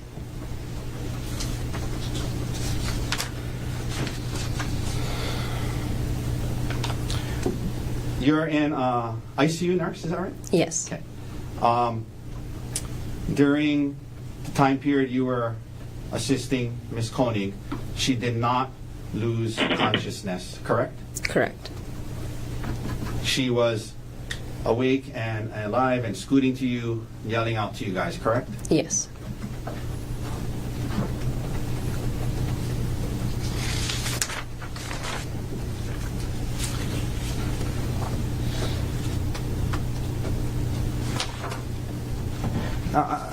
Initially, you indicated she could not walk, but when you guys got to the bottom by the trailhead, she stood up and walked towards the wall, correct?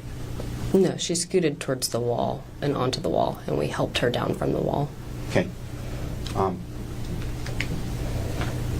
Your Honor, I'd like to, well, Defense Exhibit 177 is body cam video of one of the officers. If we would seeing the police officer's body cam videos of when the three of you guys are coming off the trailhead help you refresh your memory as to whether she stood up and walked down? Yes. Okay. Your Honor, I apologize. I wasn't able to have I wasn't able to show it to her ahead of time. Is there you stipulate to the showing the? Do you have it on a smaller player, like an iPad, We can. If we can take a 1 sec. I apologize. or just on a computer or a laptop? Sure. Can we approach and show? Absolutely. Okay.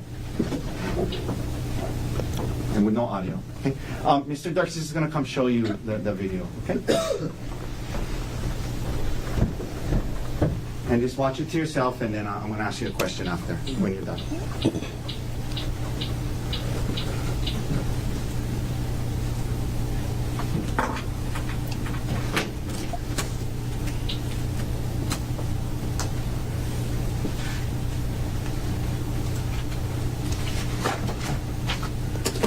Okay, has your memory been refreshed? Yes, thank you. So when and I know it's been a while, so when you guys got towards the bottom, she did stand up and walk towards the wall before she got down, correct? Yes. All right.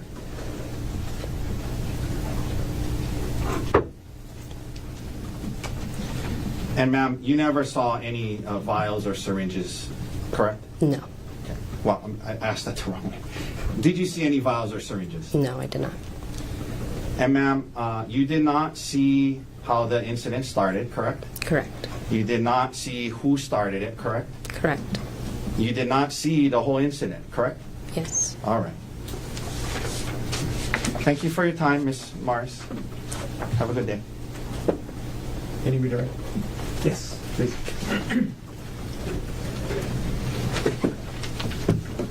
Ms. Morris, in that video that Mr. Dirkster showed you, was Ariel able to walk on her own?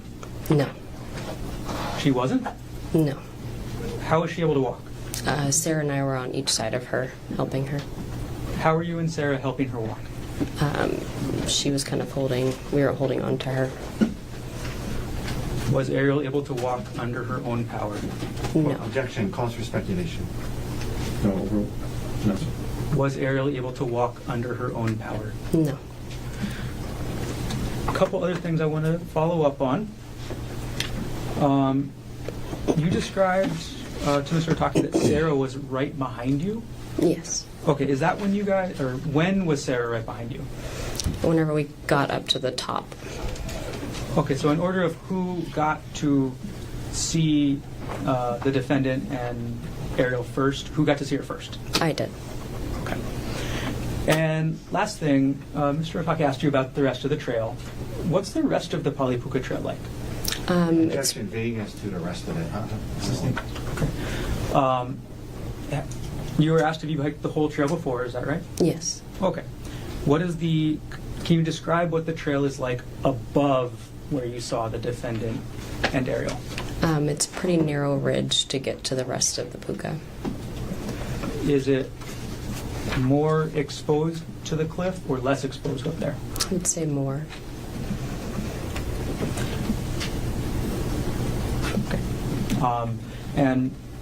Is it more dangerous or less dangerous the closer you get to the puka? More dangerous.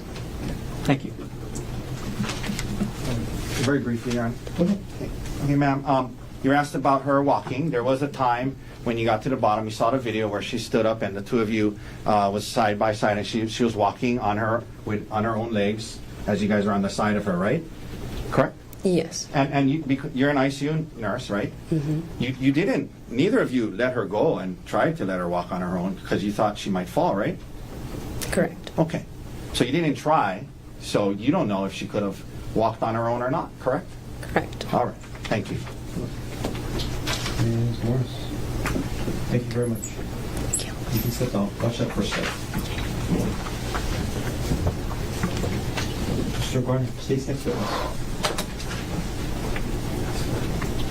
The state calls Sarah Bucksbaum to stand. If I could have just a moment. Of course.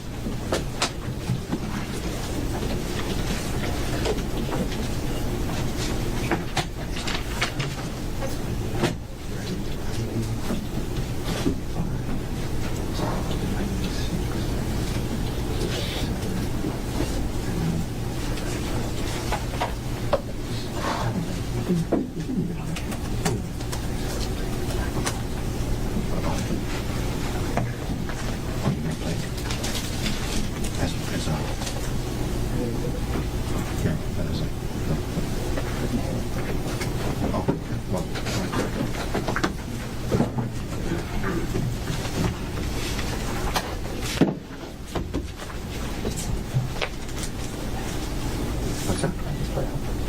Do you? Okay. This is the man.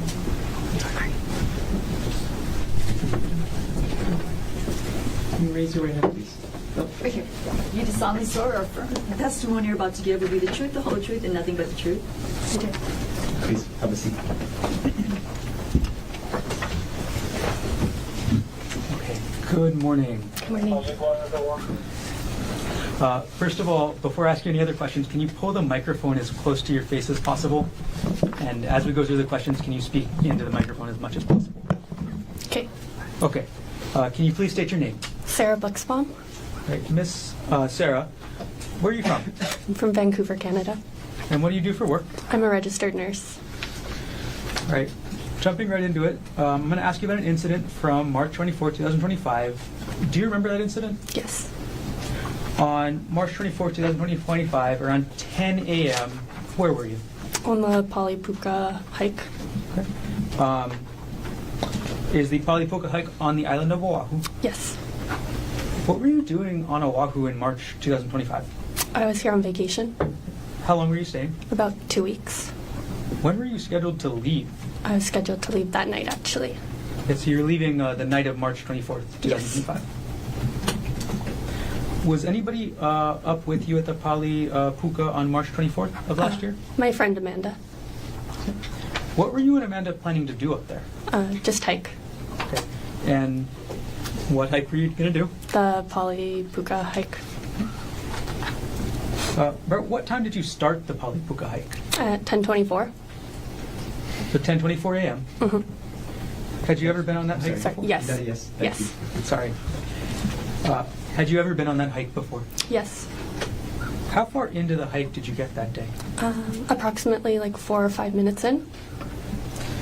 Can you describe the beginning section of the trail? The beginning section is a bit of a bamboo forest where you're just uphill with dirt. And then once you're about 4-ish minutes in, you get to the clearing of the ridgeline. Got it. And what happened as you and Amanda were hiking up the trail? We started hearing a woman screaming for help. You said it was a woman screaming? Yeah, it was a woman desperately screaming for help. What was she screaming? Help, help, help. When you heard the woman screaming, help, help, help, what did you think? We initially thought it was someone falling off the edge of the cliff, so we started running in the direction of the screaming. And once you heard the woman screaming, help, help, help, where did you go on the trail? Initially, we were still in that beginning part, so we went up, and then we hit the ridgeline, and then we went a little bit along the ridgeline and came across like a corner, and then that's when we saw the defendant. Okay. So can you describe, first of all, what you saw when you turned that corner on the ridgeline? We saw a man, which was unexpected because we had been hearing a woman screaming, and stopped. What position was the man in? He was facing the ridge, sort of standing but crouched a bit. Did you see anybody else there initially? Initially, I didn't. Okay. Did you see anybody else there eventually? Yes. Who else did you see? I saw Ariel. What position was Ariel in? When I saw her, she was on her stomach crawling towards us. Now, how close was the man to the edge? Fairly close. Okay. And what was over the edge of the trail? Nothing. It's just rich and then drop down.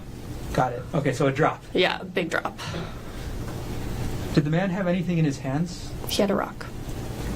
If you were to see the man again, would you be able to recognize him? Yes. If he's in the courtroom today, could you point him out and let us know an article of clothing he's wearing? He's wearing the blue shirt. Okay. And Your Honor, may the record reflect the witness has identified the defendant. Record will reflect identification was made.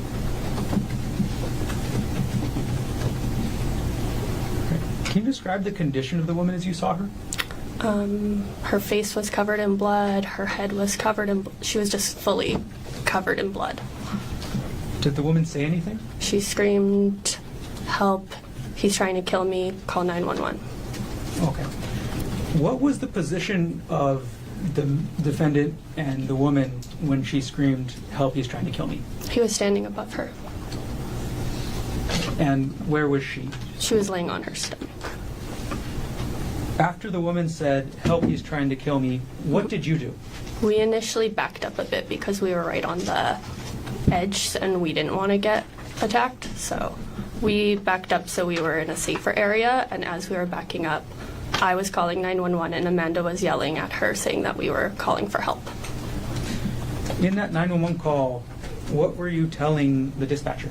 What we had just seen, that we saw a woman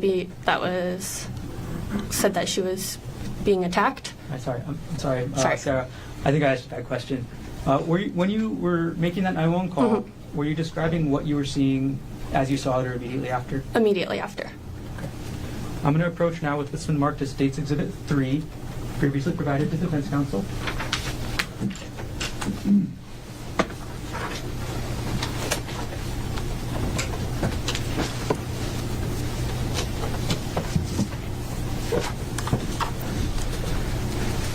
Okay, Sarah, I've handed you what's been marked as State's Exhibit number 3. Do you recognize what I've handed you? Yes. What is this? This is a recording of the 911 call. Did you review what's on this disc? Yes. What is on the disc? I'm sorry, you've already answered that. Is the recording of the 911 call on that disc a true and accurate recording of what you described to the 911 operator on March 24th, 2025? Yes. Okay. After you reviewed the disc, what did you do with it?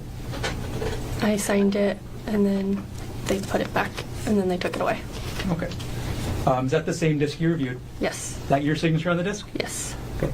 At this point, the state will move Exhibit 3 into evidence. Mr. Otake. No objection. What is marked for identification as State's Exhibit 3 is received into evidence. Okay, and Sarah, if you can bear with me for a moment, I'm going to publish State's Exhibit 3.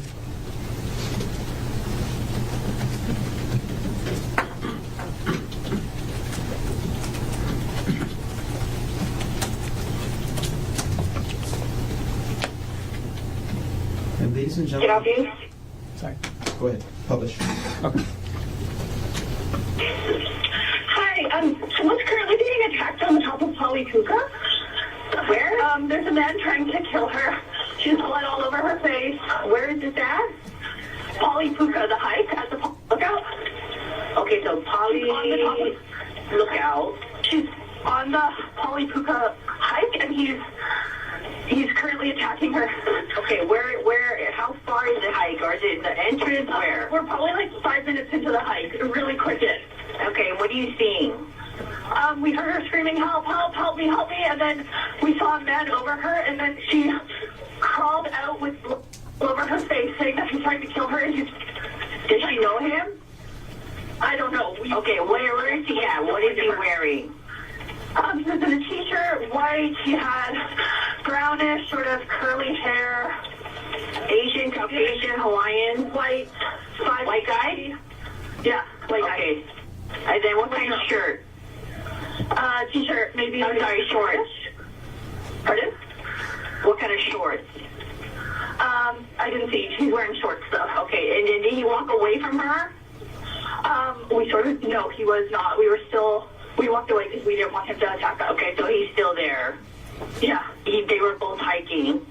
And was she Caucasian? What is she wearing? It was hard to say. She was covered in blood and she was crawling. Okay, and then, so she's 5 minutes into... The man is here. The girl is here. She's wearing a purple tank top. she's okay. She's covered in blood. She's near us, though. Does she have a weapon? Does he have a weapon? He didn't have a weapon. Okay. It's a rock. He was hitting her with a rock. Okay. Is this the Poly Lookout? Is that the one on the town side going towards, or is it on the Kailua side? The Poly Lookout? We need an ambulance, but it's on the town side. There was an accident. The police are actually really close to the entrance because there was an accident. Okay, that helps me. Okay, and then what is your name? Sarah. Sarah. Okay, we'll send somebody out there just to go for the officer and the ambulance. We'll definitely need an ambulance, okay? Okay, thank you. Thank you. You okay?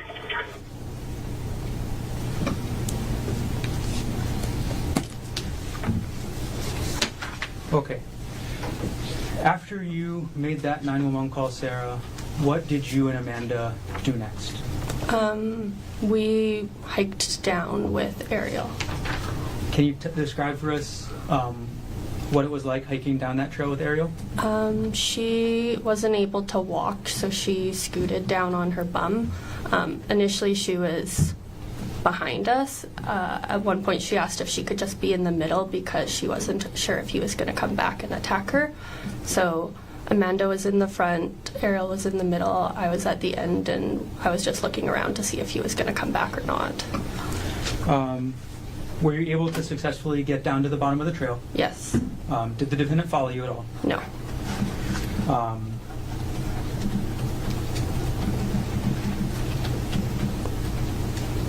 When you were up on the trail, when you initially got to that clearing and saw the defendant, were you able to get a good look at him? Yes.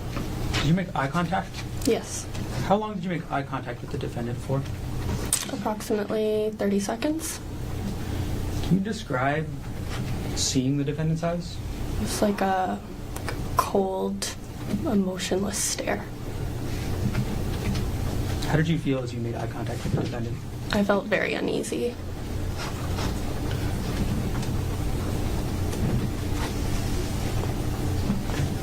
Thank you very much. Thanks. No further questions.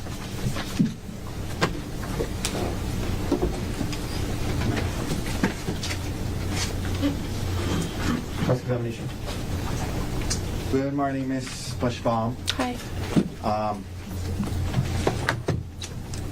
You indicated 30 seconds, cold stare, looking into his eyes for 30 seconds, uneasy feeling you had, correct? Yes. Good look at him, yes? Yes. Okay. Isn't it true later that same day when the detective showed you a photo lineup that you initially picked the wrong person out of the photo lineup? That was the next day. Oh, I'm sorry. Okay, I apologize. The next day, you yes. picked the wrong person out of the photo lineup initially, correct? Initially, because... That's just my question. Yeah. Okay. Did you pick the wrong person out of the photo lineup initially? Yes. And then when the detective said, keep going, then you said, oh, wait, that's him later, correct? When I saw his eyes, yes. Yeah. Well, number two who you picked, you saw the eyes, correct? They had stated that it could be like an older photo of him and he could look different. I'm just asking you, when you looked at photo number two and said that was the person, you could see that person's eyes in the photo, yes? Yes. Okay, ma'am, you live in Canada? Yes. All right. The prosecutors flew you in to testify today, yes? Yes. And this was not the first time doing this hike, was it? No. And you had gone on the hike before, correct? Correct. And you felt the hike was safe enough for you and your friend to go again, yes? Correct.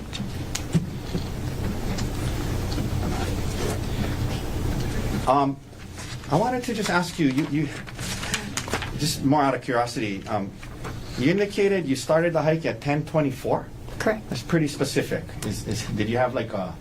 Amanda had started exercise on her Okay. watch. Okay, got Yeah. it. So that's helpful. So, Yeah. and you guys went back and looked at the watch when it was started, Yes. and it showed 10:24. Yes. Okay, that's very helpful. So, you guys started the hike at 10:24 a.m. on March 24th, correct? Correct. All right. 10:24 a.m. The parking lot shares a parking lot with Poly Lookout, yes? Correct. As you indicated, You guys were just about 4 minutes into the hike, correct? Correct. And in fact, on the 911 call, we can hear you saying, oh, we're really quick in, just about 5 minutes in, yes? Correct. So when you heard this, you were just about 4 to 5 minutes in from the busy parking lot where the tourists park to go to Poly Lookout, correct? Correct.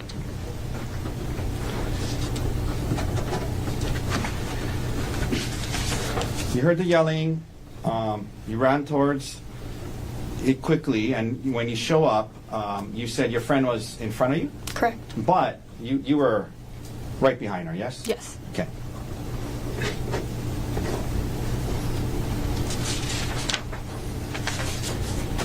And in fact, you didn't see the man hit the female, correct? Correct. Okay.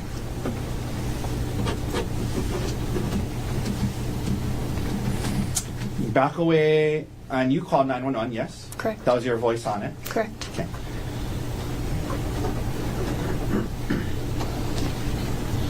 And you mentioned at some point she starts kind of crawling towards you, is that right? Yes. Okay.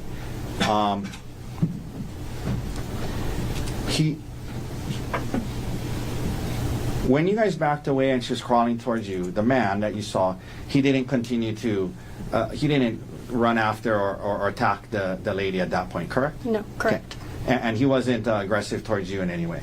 Correct. And from when you were interacting with the female, she did not lose consciousness, correct? Correct.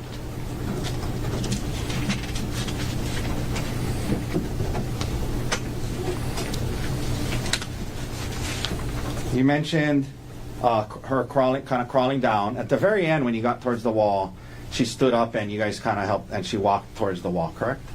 Yeah, there was myself, Amanda, and I believe an officer that were trying to help get her down the wall. Yeah. And well, before you got to the wall, she stood up and walked towards the wall, yes? With us supporting her. Right. Right? Yes. Okay.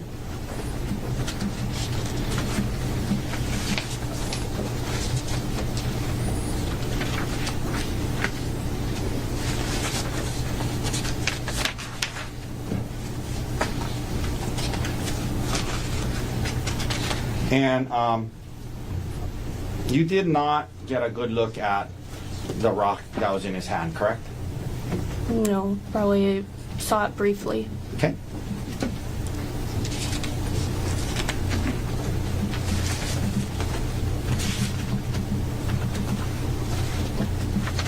And I'm sorry, I should ask you something. How do you pronounce your last name? Is it Buxbaum. Buxbaum? Buxbaum? Buxbaum, yeah. Miss Buxbaum, you did not see how the incident started, correct? Correct. And you did not see who started the incident, correct? Correct. Okay. And you did not, by the time you got there, you didn't even see anybody hit anybody, correct? Correct. Okay. And you never saw a vial or a syringe, correct? Correct. Okay, thank you, ma'am. Yeah. Okay, safe travels. Can you redirect? Yes.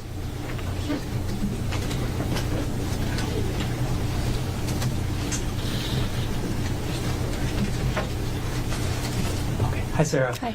You were asked some questions about a photo lineup. Correct. And it sounded like you wanted to say something, but didn't get a chance. So what did you want to say? Initially, they had told us that the photos for the photo lineup could be old photos. They could be, he might not look like that currently, so that's why initially I thought maybe it might have looked like him. I wasn't 100% sure, but then when they showed the photo of him, I just had like this feeling within me, like I saw the eyes and it was immediately, I knew right away. Like I had a gut reaction, I had a body reaction. It was very apparent that was him. Thank you. No further questions. Thank you. But you did initially pick out a different man, right? Correct. All right, thank you. Any other questions, Mr. Warner? No. Ms. Buxbaum, thank you very much. Thank you. What's that first step? Okay. Approach off record.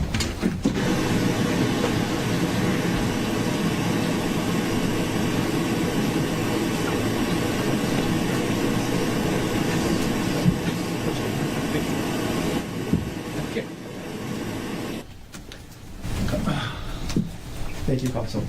Ladies and gentlemen of the jury, quick 10-minute recess.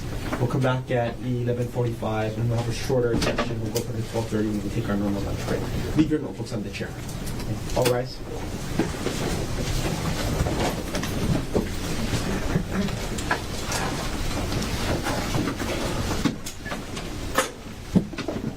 Ms. Young, whenever you're ready.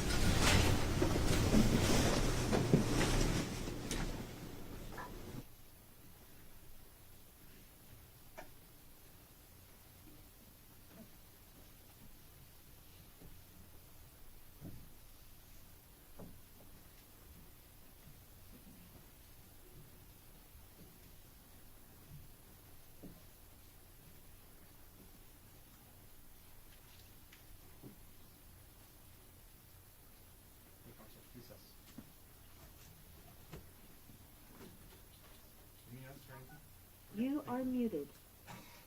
I'm sorry. Before we go off record. I thought we were calling for lunch recess. I'm sorry? I thought we were calling for a lunch recess. We are. No. No. Oh.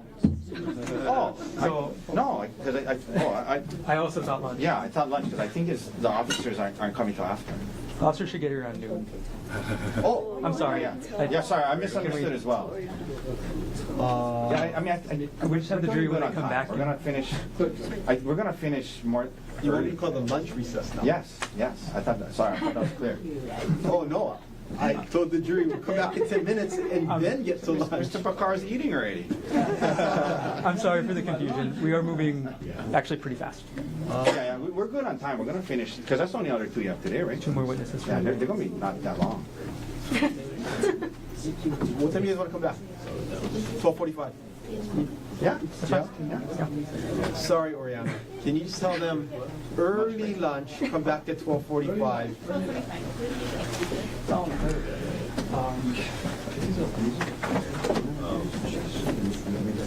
Oh.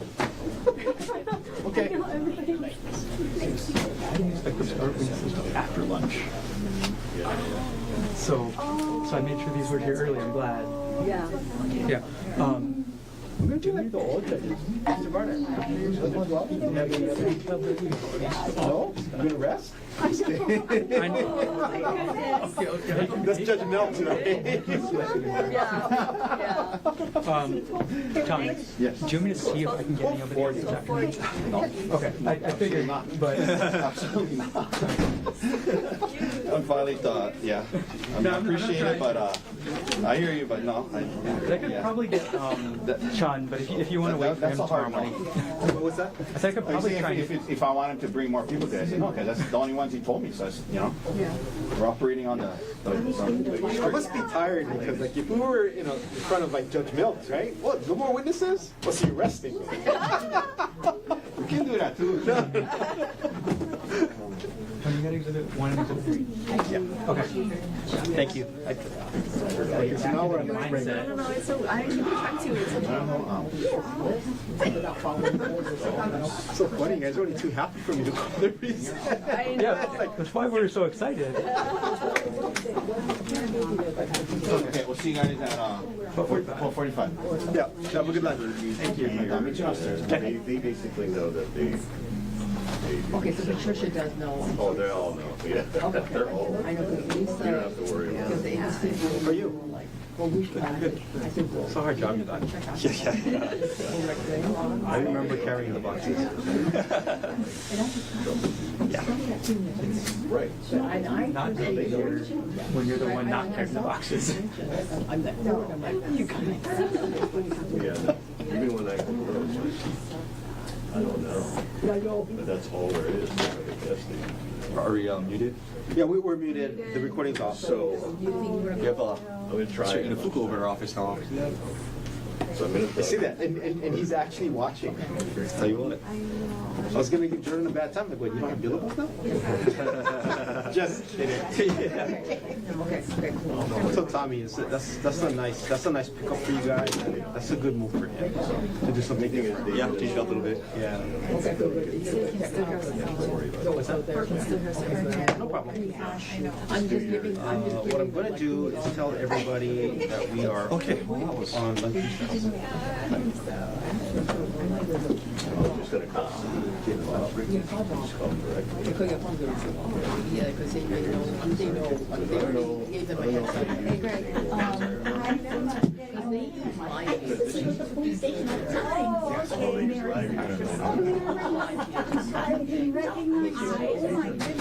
TV, no, they use TVU. That's why you know. That's why. You're good. Nothing. Nobody.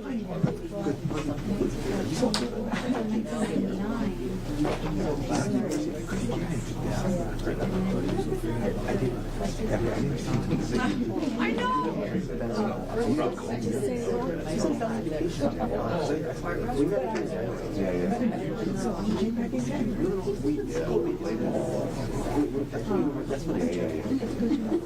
During the recesses, these guys would get their They put the camera up to the yeah, I know. Yeah, I know. Okay. Yeah, it just goes straight up to because like very short straight up. You know what I mean? Like right now it's supposed to be going I can't tell her. Yeah, okay. Because okay, you got you. I'm gonna let the guy know. Thank you. Okay. And then Greg, we're on lunch recess now until 12:45. They want so early lunch. And then you guys come 12:45. Okay. You the man. Thank you. I'll go let them know. I know, right? That guy's on tomorrow, right? So tonight you're starting, is that So put it on the record. I'm just going to put it on the record. At the end of the day. Yeah. Okay. Thank you. And you guys go till 4? Yeah. Oriana. Yeah. Jury was okay. This afternoon. Okay. Right. Okay. Yeah, okay. I'm gonna go out. That's a local affiliate. Yeah, I just told Greg that Cameron needs to be playing up in the south. I know, I need that. Yeah, because I know that.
open with case number 6, State of Hawaii versus Gerhardt Konig, 1 CPC-25-373 for further jury trial. Dr. Konig is present in court.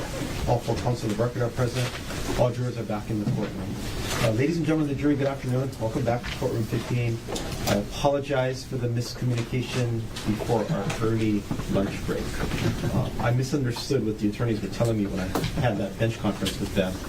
So what I thought was going to be a regular recess ended up being an early lunch recess. So thanks again for your flexibility.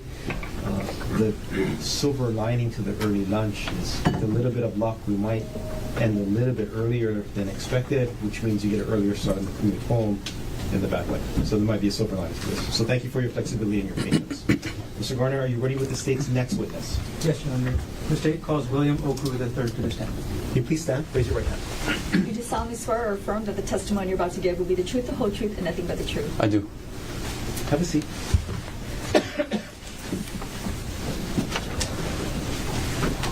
Good afternoon. Good afternoon. Okay, before we go any further, can you hold the microphone as close to yourself as possible? All right. And do your best to speak into the microphone for the rest of your testimony today, okay? Will do. Okay. First of all, can you please state your name? William Oku III. And what do you do for work? I'm a Honolulu police officer. How long have you been employed by HPD? Just a little over 10 years now. Were you employed and on duty on March 24th, 2025? Yes, I was. What was your assigned unit on that date? During that time, I was part of the strategic enforcement detail under the homicide detail.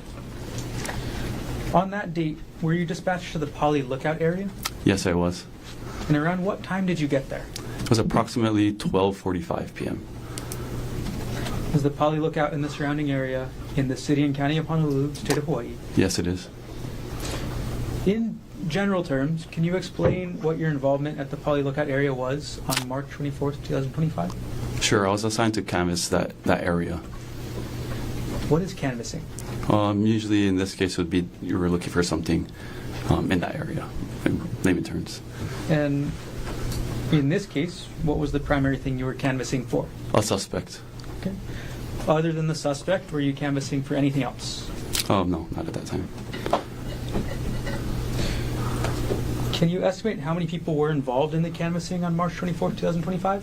Sure, approximately 5 officers, Okay. including myself. Yeah. Is this all officers, or is this a specific unit you're talking about?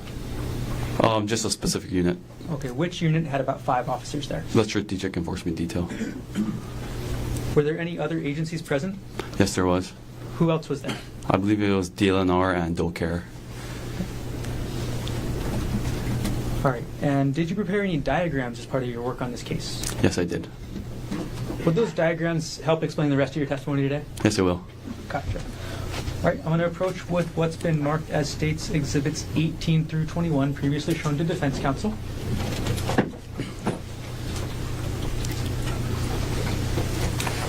Officer Oku, I've handed you what's been marked as States Exhibits 18 through 21. Do you recognize what these are? Yes, I do. And what are these?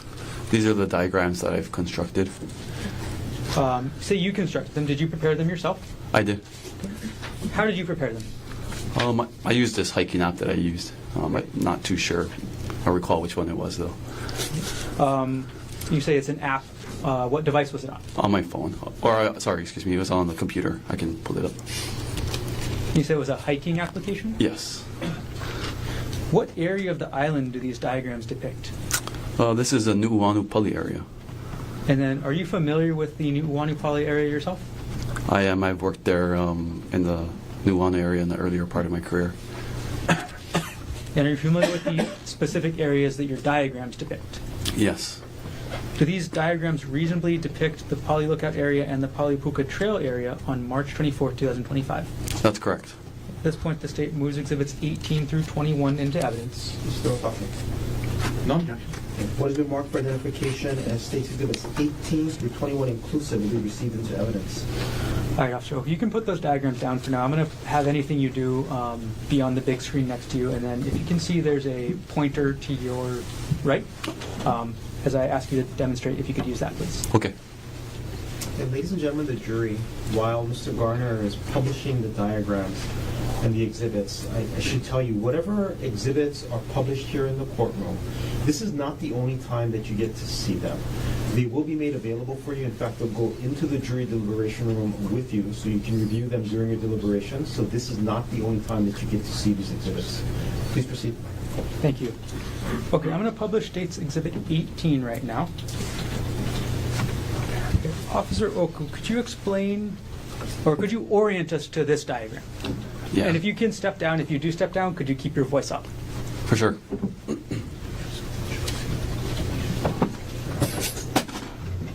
So this is the diagram that I created, which was the area of the New Pali and Pali Lookout Trail. Where's the Pali Highway on this diagram? That would be this yellow line here. Okay, and that's sort of in the central area of the diagram? Correct. Where is the Pali Lookout on this diagram? This is the Pali Lookout here. Okay. And that's on the bottom right? Correct. Where is the Pali Puka Trail on this diagram? That would be this area here, which is a ridge line. And I know you said you used a computer application, a hiking application to make this. Did you add anything to the diagram? Specific locations, yes. Okay. We're going to go through those. I see a red X on the right side of the diagram. What does the red X represent? Sure, this red X depicts where the scene was. What does the black star in the central area represent? This is the black star here, which is along New Pali Drive, I believe, and that is where the suspect was located. What does the purple area represent on the right side? This purple area represents the, I guess, area I searched. I conducted a search, and it's just the boundaries. Got it.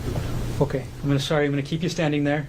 I'm now going to publish State's Exhibit number 19. Okay, Officer Oku, could you orient us to this diagram? Okay, sure. This is another view of the Pali Lookout area, just closer up.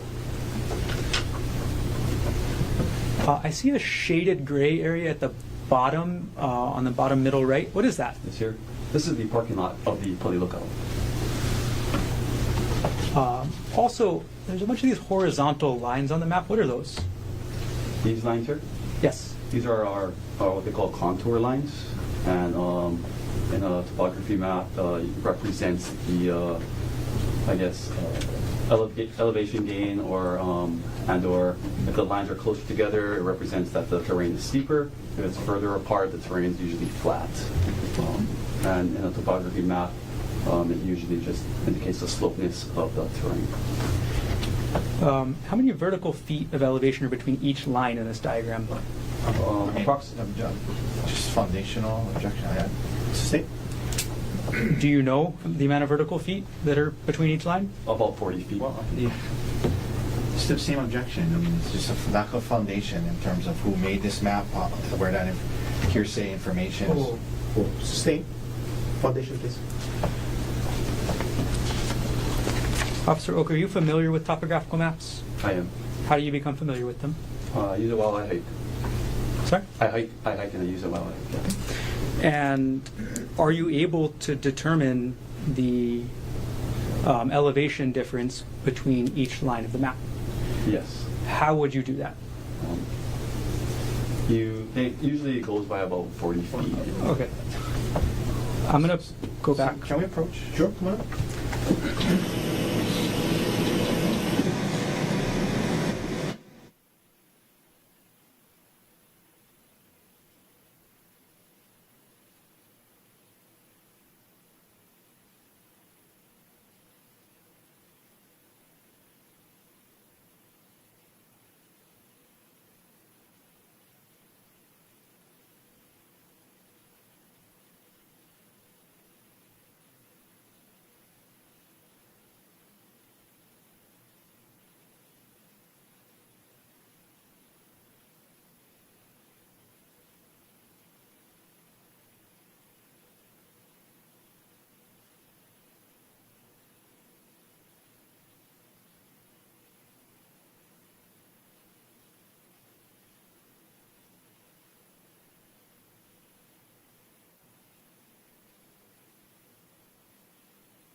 that comments about distance of the line, I ask that be stricken. Granted. Officer Oku's last testimony about the distance of the lines stricken from the record. We're going to move on, officer. Okay. Looking at this purple area on the right side, can you remind us what that was again? Yeah, this was the area that I conducted a search for the suspect. How long did you search for the suspect in this area? That was approximately 4 to 4.5 hours. What was the terrain like in that area? It was dangerous. Vegetation was dense and difficult to traverse through. What was the slope like? I'm sorry, I didn't hear that last. The terrain is dangerous and Difficult to traverse through. Okay, thank you. Okay. When you say difficult to traverse through, sorry, tongue-tied. When you say the terrain was difficult to traverse through, what made it difficult? First of all, the steepness of the terrain, the vegetation and growth, and the limited space for you to walk. Now, you mentioned a bit about dense brush. What was the plant cover like in that area? It was heavy, but the trail, there's obviously a trail, but to the left and right, it was heavy. Okay. And what was the specific coverage like kind of at the ground level? It was rock, scree, loose rock, boulders, and plants. Okay. And what was the ground coverage like off of the trail? A little more dense brush. Did you have any safety concerns canvassing this area? I did. What were those concerns? Obviously, the safety for myself and other officers, either falling off of the cliff, and also the suspect. Right. I'm going to move on and publish State's Exhibit number 20. Officer Oku, can you orient us to where this to what this diagram is showing? Sure. This specifically shows the area where I searched on the public lookout. Okay. Is this the same view or a different view? It's the same view.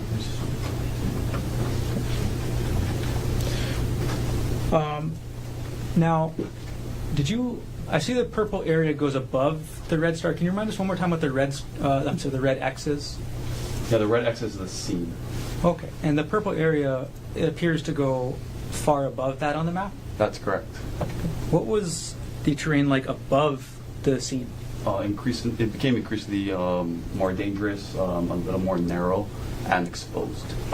And for non-hikers, what is exposed? Sorry, exposed to the cliff face a little more, and obviously the weather.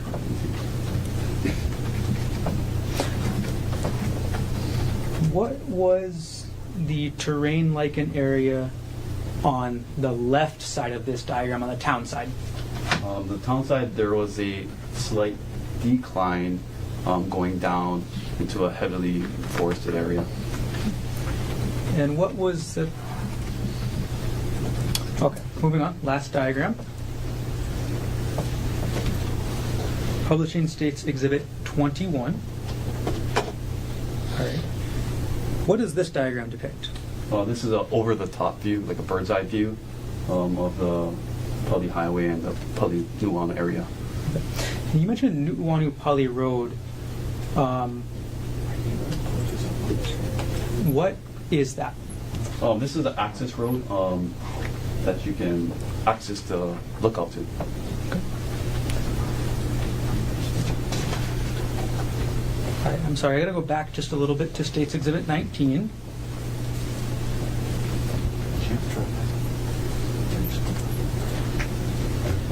Okay, and I'm actually going to circle an area on the map using the iPad here. What was the terrain like in this area? Well, objection, lacks foundation. It's not an area he canvassed. Assisting. Officer Oku, are you familiar with this area? I am. Have you ever been there before? No. Okay, how do you become familiar with the area? Well, I can see that area when I'm hiking up and down. So. Okay. So what is the, I guess, not the terrain under the trees, but what is the general terrain like that you could see?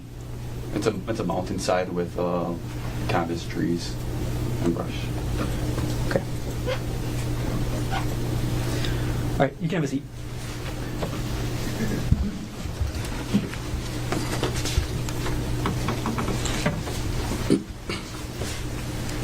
All right.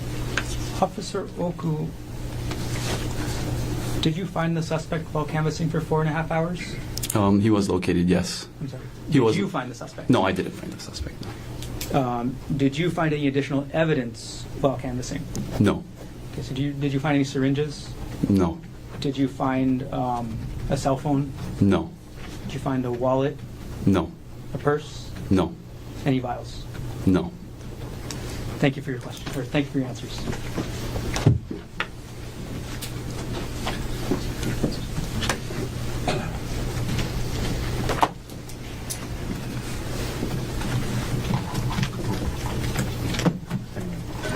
Cross-examination. Thank you. Good afternoon, Officer Oku. Good afternoon. Thank you for being here. Just a few questions. Now, you indicated that you're familiar with that hike and that parking lot area, is that right? That's correct. And is that from your work? Did you used to be on patrol in the Nuuanu area? During patrol and as well as missing persons detail. Okay. And then also, had you ever hiked on that hike before this? I have. Okay. And it's true then that the parking lot that you access the trailhead for, it's the same parking lot for the Poly Lookout, yes? Correct. And in your experience in all these different ways, the Poly Lookout at midday, 10 a.m., it can be pretty crowded, yes? Absolutely. Okay. Now, you indicated you canvassed the area, meaning you searched the area, yes? Yes. And in addition to searching for a suspect, you were also canvassing for any evidence pertinent to the case, correct? Oh, that's correct, yes. Okay. And so not only are you walking around or hiking around looking for a suspect, but you're keeping an eye out for evidence as well, yes? Yes. Okay. And you said about 4.5 hours, is that right? Correct, approximately. Okay. I wanted to ask you, can we pull up exhibit, Your Honor, it's already in evidence, exhibit 20. If we can put it on the screen, please. Mr. Dirks will help us with that. Okay. Okay. Does it get bigger than that, or? Okay. I think everyone can see it. I guess the question I had is, may I approach, Your Honor? Please. Okay. This pink area here. Yes. You said that's the area you canvassed? That's correct. Did you have like a GPS thing that helped you pinpoint that was the area you canvassed? Or was this kind of more of an estimation? More of estimation. Okay. So in other words, you took this map and then kind of estimated how far this way or that way and how far up you went, is that right? Correct. Okay. But no GPS exact pinpointing that these are the areas we canvassed, correct? Correct. All right. But your best guess, right? Our best estimate, right? Yes. Now, you said that the X is what was reported to you to be the scene, yes? Correct. And then you went all the way up higher, correct? Yes. And I think you said above the X, when you got higher up, it was more exposed, yes? That's true, yes. Meaning exposed to the cliff edge, correct? Yes. But you mentioned the lower part where the scene and down that way, down back towards the parking lot,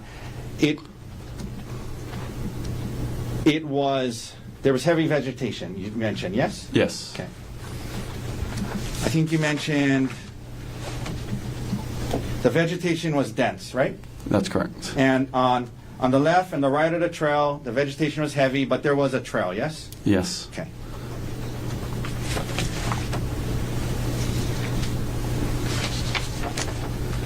You mentioned as you heading up higher, you had some safety concerns. Is that right? Mm-hmm. Did you? Oh yes. Oh, sorry. What were you? How were you attired that day? Or how were you dressed that day? I was in the plainclothes capacity, but I still had my ballistic vest on. My badge was around my neck on the lanyard like this. Okay. I also had my department-issued firearm. And yeah. Did you have any specialized hiking gear or ropes or pulleys or anything like that? No, I had a backpack with some water. Okay. So some safety concerns, but not enough where you felt you could do it, right? Correct. All right. Thank you. Thank you, officer. No further questions. Any redirect? Yes, please. How familiar were you with that hike, officer? I've done it a few times. How far up have you gone? I've gone to a little bit past the puka.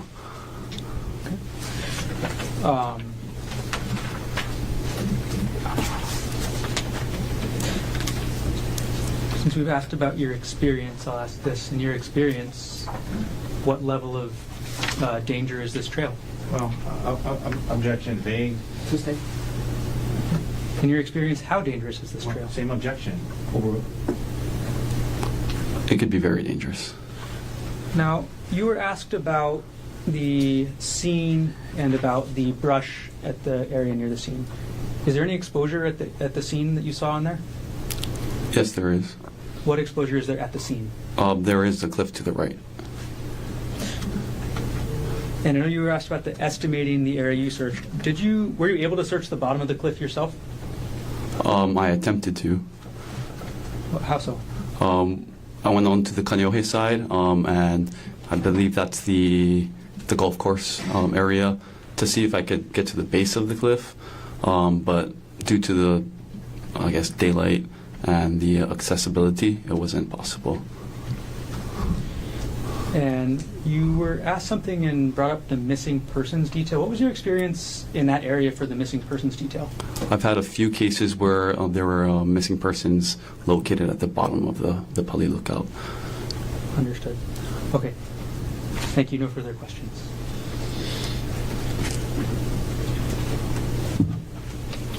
Any recross based on what was asked on redirect? No. Thank you, officer. Officer, thank you. You can step down. Watch that first step. Yes, sir. Mr. Going. State's next witness. State calls Kang Chuan Wu to the stand.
You do solemnly swear or affirm that the testimony you're about to give will be the truth, the whole truth, and nothing but the truth. I do. Thank you. Please have a seat. I'm sorry, just give me a moment to get organized.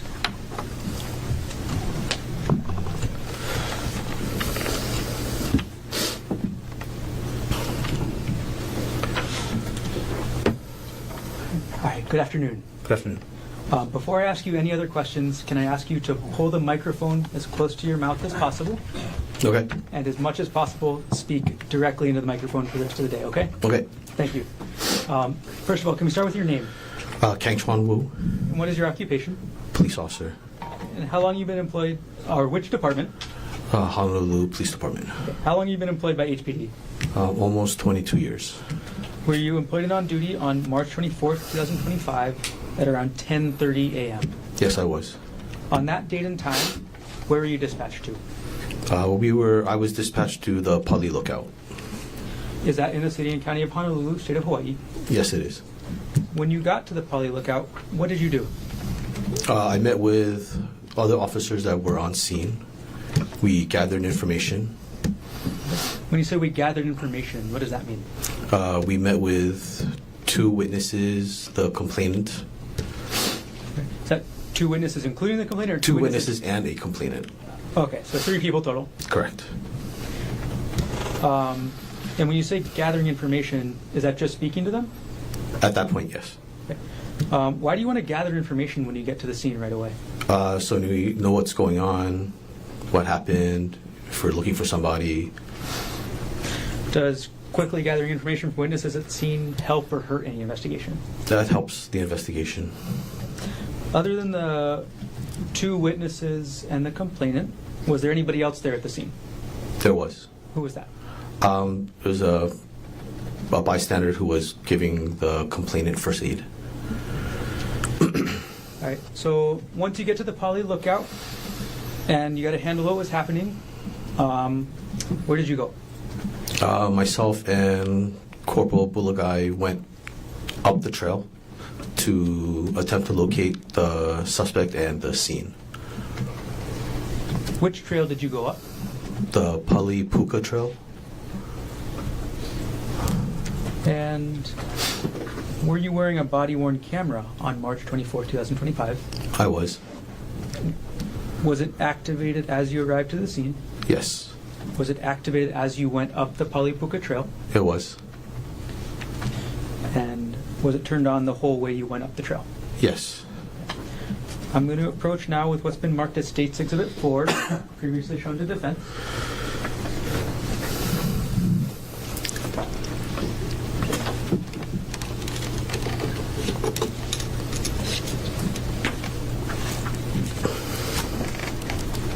And just give me a moment.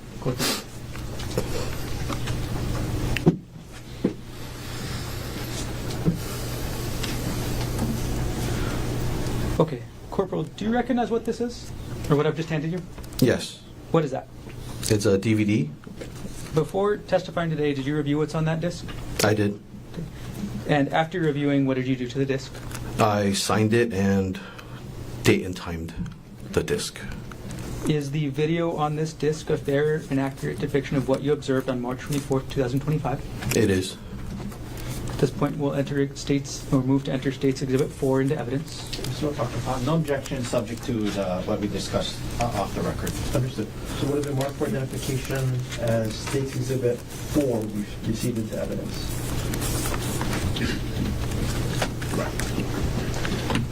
Okay.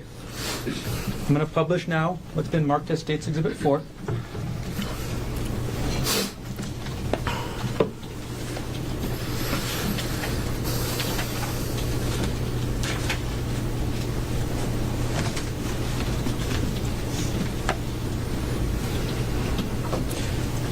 Okay.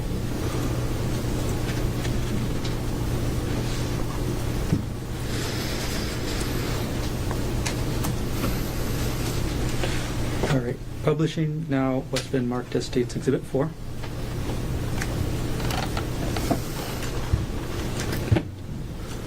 Okay. Corporal, who is in the photo at the moment, or in the pause? And I've paused at timestamp on the top right, 10:45:04. Okay. The officer is Officer Chun. The arm behind him is one of the female hikers, and then the other female at the very edge of the screen is the second female hiker. The lady standing in the middle is the bystander that's assisting the complainant who has her head wrapped, sitting on the ground. Okay. Thank you. Okay, I'm going to go ahead and scoot forward in time, officer.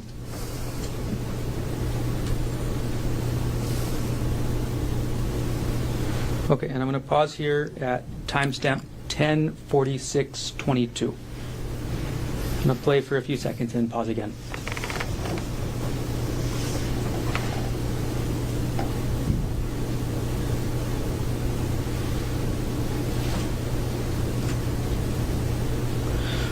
Okay, Corporal, what are you doing at this point? This is the beginning of the Palipuka Trail, over the wall from the parking lot of the Pali Lookout. Okay. And our timestamp is now 10:46:32. I'm going to play for just a couple of minutes now, and then I'll ask you questions in a moment.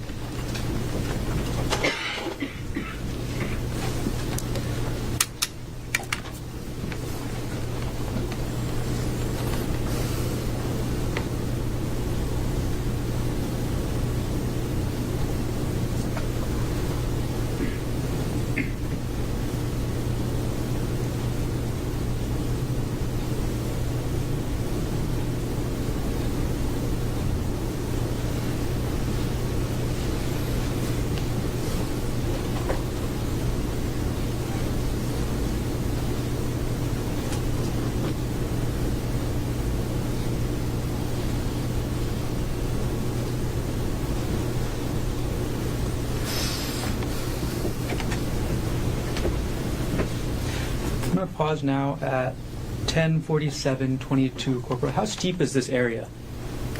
The initial part of the hike is kind of a vertical or like steep incline. Did you hike just using your feet? Did you use any other body parts? Yeah, my hands.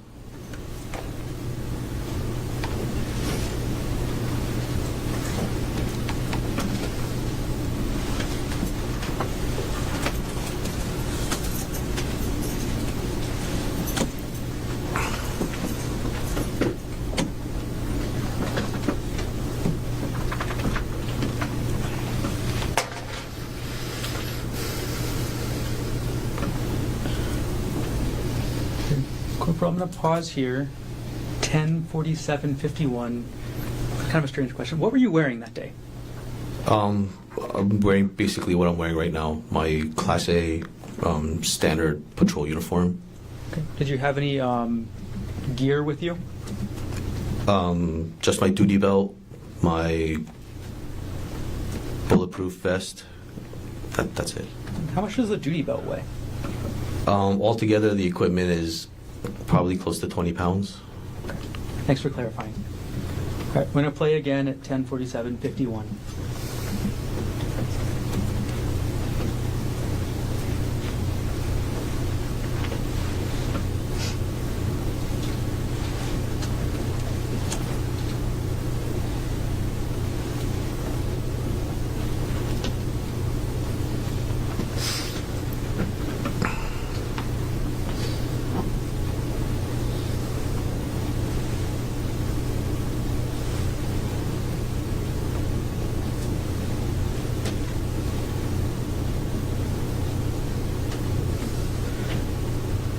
Corporal, I'm going to pause here.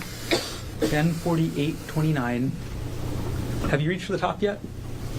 No. Okay. Are you close? When you mean the top of the trail, yeah. Okay.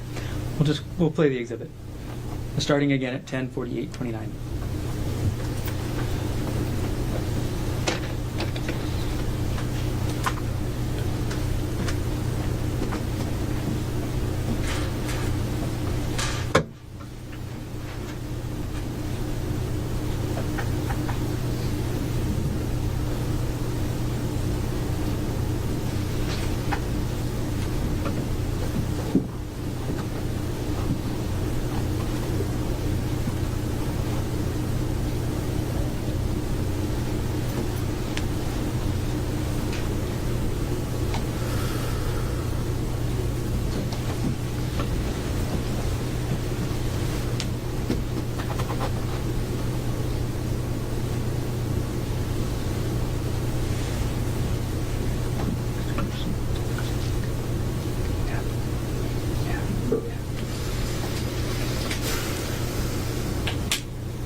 Corporal, I'm going to pause here at 10:49:31.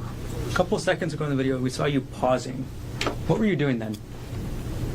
So I'm not just hiking. I'm looking for either the scene, evidence, and I'm also looking for the suspect. All right, playing again at 10:49:31.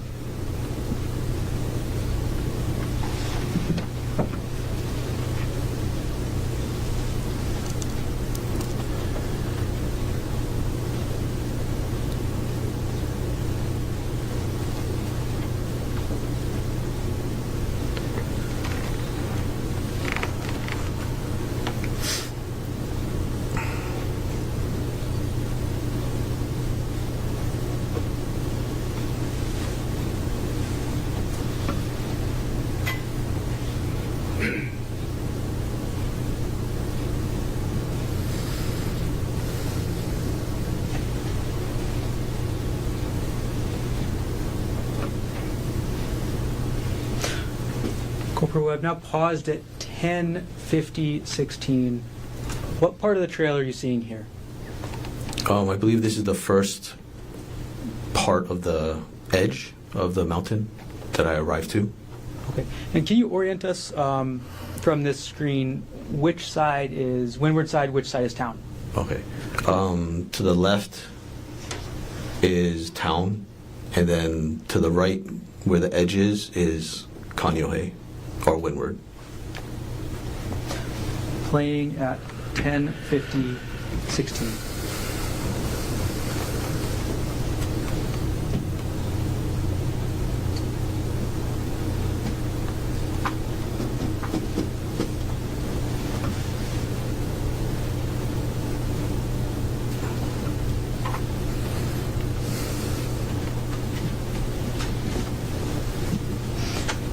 Pausing at 10:50:36. Why'd you go back? There was no other way to go. I had to turn around. Got it. So you had a dead end at that point. Yes. All right. Playing again at 10:50:36.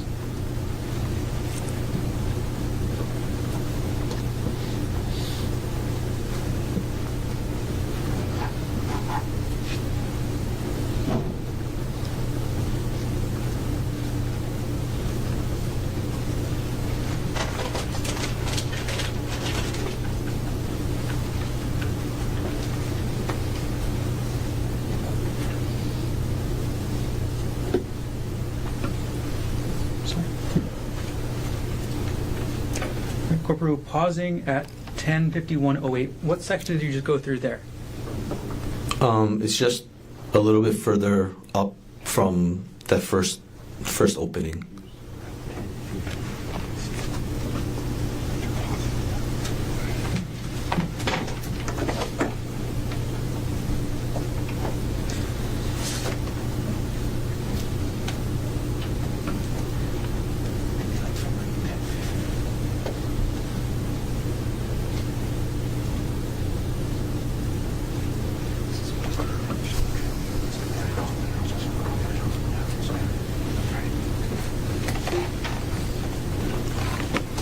Corporal, what part of the trail is this?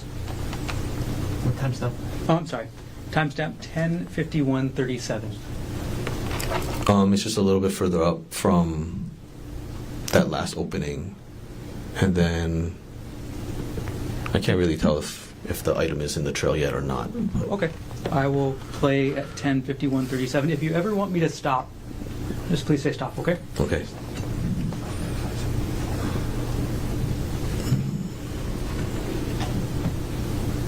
Oh, that's no.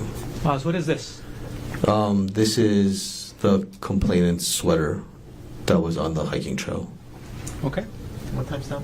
Timestamp 10:51:45. I'm going to play that same timestamp right now.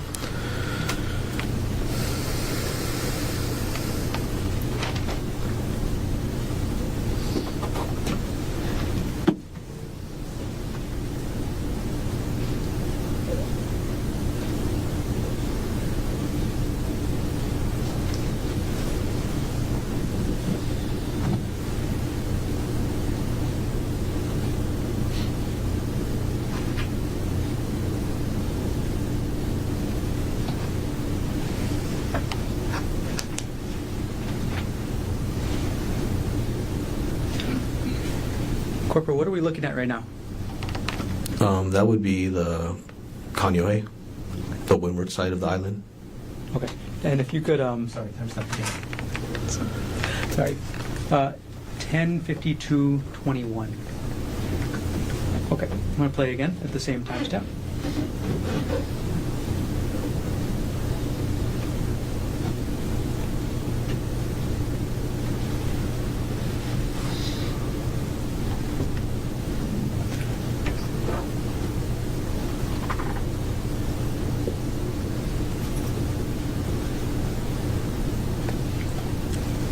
I'm going to move ahead in time. So I'm going to pause here at 10:52:46, and I'm going to scoot ahead in time a little bit.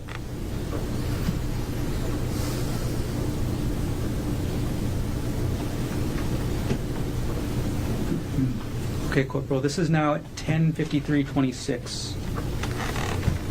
What area of the trail are we looking at? Oh, I'm sorry. And pausing at 10:53:31. What area of the trail were we looking at right there? Okay, I believe we went down past the sweater on that trail, and then over here there's kind of like an offset, or like another little strip of the trail that you can walk off of the main trail, and then you can see the windward side, Kanyohei, in like that kind of really bright spot of the video. And then I believe this is the scene. Okay. Did you actually go and look at the scene in this portion of your body-worn camera footage? I did. I mean, I think at this point of my body-worn camera, I still wasn't sure that this was the scene or not. But later on, it is identified as the scene. Did you take any photos of the scene? I did. Okay. And did you take any photos in general in your report? Submitted with my report? I did. Okay. And I'm sorry, I'm going to take State's Exhibit 4 down right now, and our end timestamp is 10:53:31. Okay. Corporal Wu, I'm going to approach now with Exhibits 5 through 14, which have previously been shown to defense. May I approach that? Yes.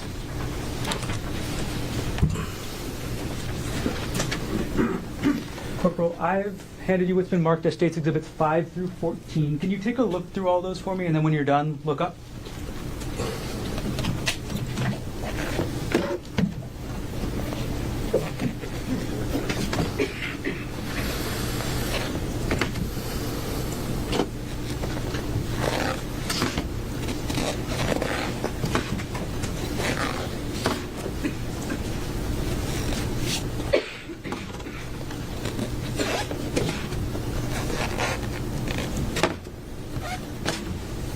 Okay, have you finished looking up through all the exhibits? Yes. And do you recognize what I handed you? Yes. Okay. What are these? These are photos that I took of the scene. Do these photos fairly and accurately depict the scene as you observed it on March 24th, 2025? Yes, it does. The State will move to enter Exhibits 5 through 14 into evidence. No objection. Thank you. Please mark for identification as State's Exhibits 5 through 14 inclusive to be received into evidence. Corporal, I'm going to publish those photos up on the screen, and for each one I'm going to ask you to explain a little bit. I'm going to start a little bit out of order. So, Corporal, I'm going to publish now State's Exhibit 13. What are we looking at in this photo? Is it okay to look at the... Yeah, and if you need to step down, please let us know.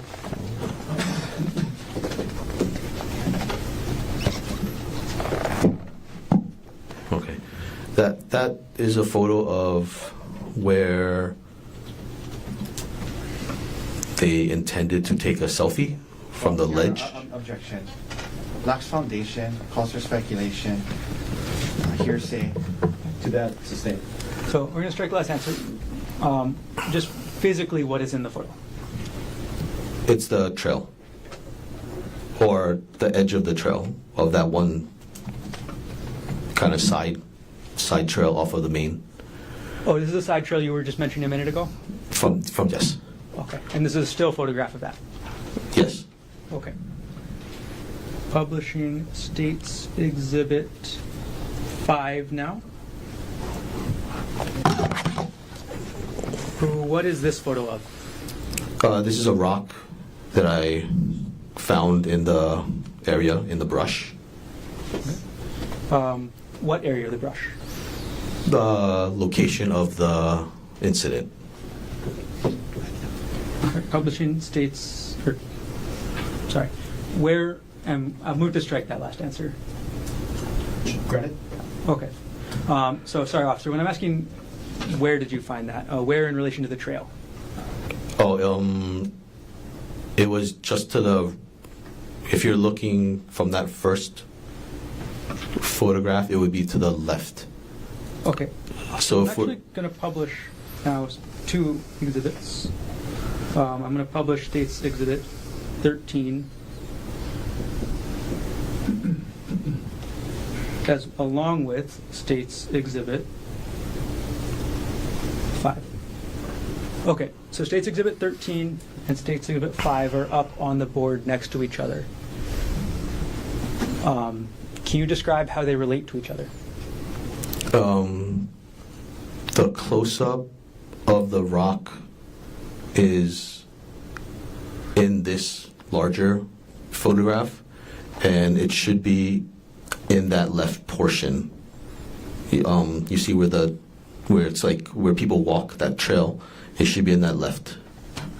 Okay, Corporal, could you take the pointer that's on your right side of the witness stand? And could you direct us to where you took that photo of the rock on State's Exhibit 13, the wide-angle photo? Okay, so it should be over here. Okay, thank you for explaining. I'm going to take both exhibits down for now. All right. Publish now State's Exhibit 6. Okay, Corporal, what is in this photo?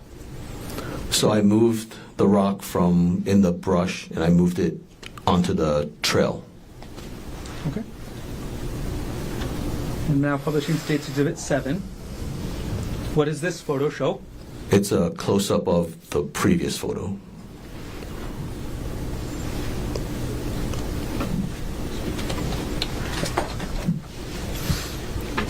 All right. Corporal Wu, how long did it take you to find the rock? I don't exactly remember how long it took me to find the rock. During the time you moved the rock to the middle of the trail to take those photos, did you tamper with, alter, destroy any part of the rock? No, I did not. Okay. How did you move it? With my hands. Were you wearing gloves? Yes.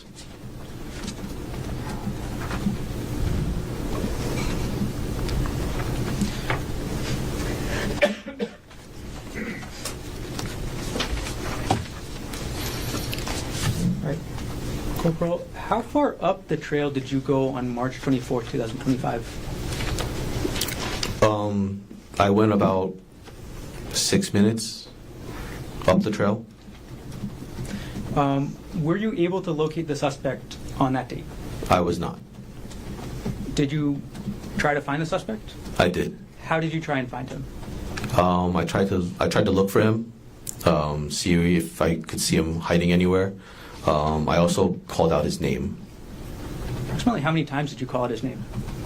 Many times. To your knowledge, was any evidence recovered from the scene? Yes. What was recovered that you know about? The rock and the sweater. Okay. Do you know who recovered the rock? Our SIS evidence specialist. Okay. Do you remember her name or no? I believe it was Cobb. Okay. Okay. Thank you, Corporal Wu. No further questions at this time. Thank you.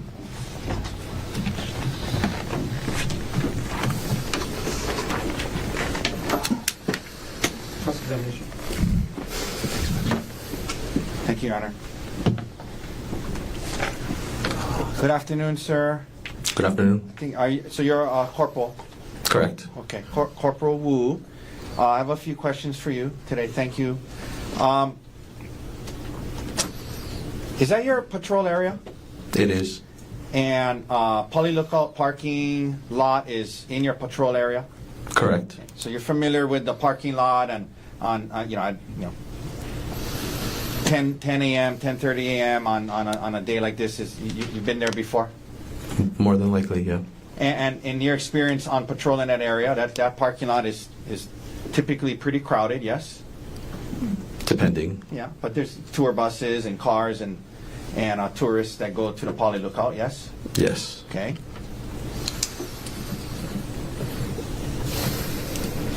Now, you report to the scene, and pretty soon thereafter, you start hiking up the trail, correct? Yes. And you said you were in your, did you call them Class A uniform? Yes. like what you're wearing today, correct? Correct. And you mentioned that, with your belt and your vest and everything, maybe about 20 pounds of gear, yes? Yes. Okay. And so you didn't have any specialized hiking equipment with you, did you? No. Okay. You didn't have any, hiking shoes or ropes or anything like that? No. Okay. And you started up the trail, correct? Correct. And you felt safe enough. You felt it was safe enough for you to continue on to the point that you did, yes? Yes. Okay. Now, you mentioned as you're heading up the trail that there was the main trail, and then there was kind of like you called it, I think, an offset, where you could go off the main trail to look over where you opened up so you can look off towards Kaneohe side, yes? Correct. Okay. Could we please go to, if possible, to 1050.16 of exhibit, what number is it? 4. Okay. This is one that was played earlier. And no audio. No, yeah. So 1 second. Okay. Please play it, Mr. Smith. Okay, and let's stop there. Okay, so this is one of those offsets, right? This is not the main trail right here, correct? I guess it would be better to use the word branch. Yeah, I guess okay, branching off the. Right. Yeah. This is a branch from the main trail, right? A branch off of the main trail. Right. Okay, in other words, you can come down the main trail or up the main trail without taking that branch and going by the edge, correct? Yes. Okay. I could have bypassed that branch. Yeah, right. Okay. You chose to go that way and get closer to the edge to look at it, correct? Yes. Okay. We can take that down. Now, you mentioned that it took you about 6 minutes to get to the area you believed was the scene, yes? Correct. But as you indicated, you were stopping from time to time, is that right? Yes. And in part to look for evidence, look for the suspect, is that right? Correct. I was also making sure I was doing this safely. Okay. And looking for the suspect, Yeah. looking for the scene, evidence. Catching your breath every now and then? Yeah. Yes. A little bit. But even with all of that, it took you about 6 minutes. Yes, officer? Yeah. Okay. Now, you get up to the area you described where you located the rock, correct? Yes. And then you had, I guess, your cell phone to take some photos. Is that right? Correct.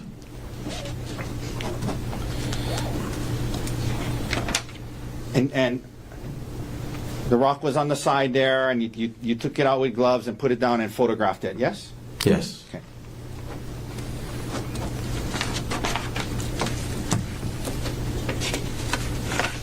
One second.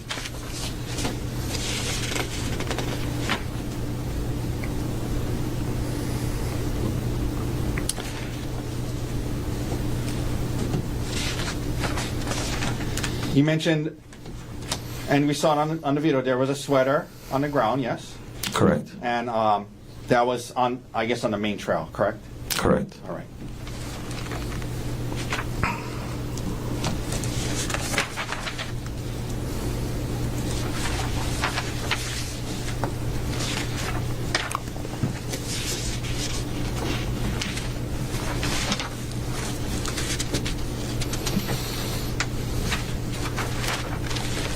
And eventually, did you walk back down to the parking lot? Eventually. Okay. And the only thing that you, evidence-wise, photographed was the rock, correct? And the scene? I mean, right. I mean, the scene, but the scene and the brush, but as far as any object you located, the only thing you photographed was the rock, correct? The rock, there was some blood. Oh, you took photographs of that too? It's part of these. Okay. And the sweater that was on the video, correct? Correct. All right.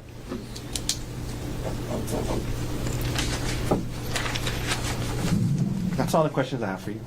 Thank you, sir. Thank you. Thank you, Director. Just a moment, yes.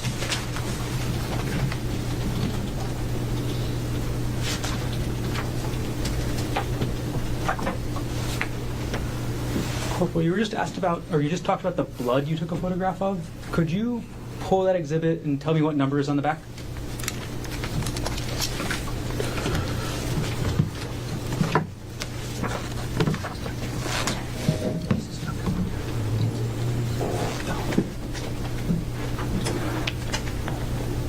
Eight. Okay. Oh, S8. Got it. Did you want all the? All right, I'm going to go through and I'm going to publish State's Exhibit 8 right now. I'm sorry, I got to change. Objection, beyond the scope. Okay, I'm going to publish State's Exhibit 8. Okay, Corporal, can you point us out to the blood you photographed in this one?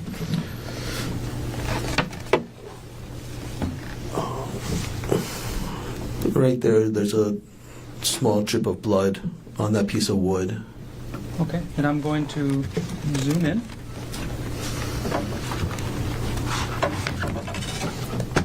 Corporal, could you point us out to the blood in this exhibit right now, to Exhibit 8?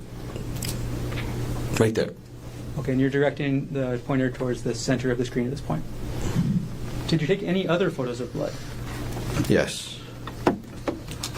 Publishing State's Exhibit 9. Where was the blood in this photo?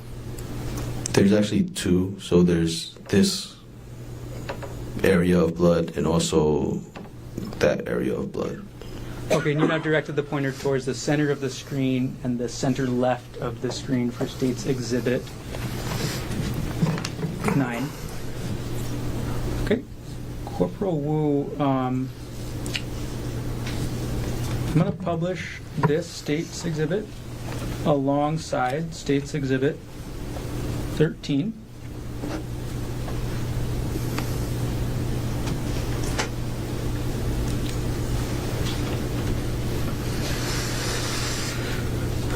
Okay. Where was the blood on the State's Exhibit 9 on the right side in relation to State's Exhibit 13? Also in this brush area.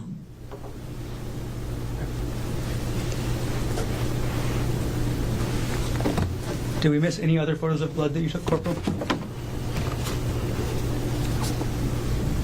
S10. State's Exhibit 10. Okay, publishing now.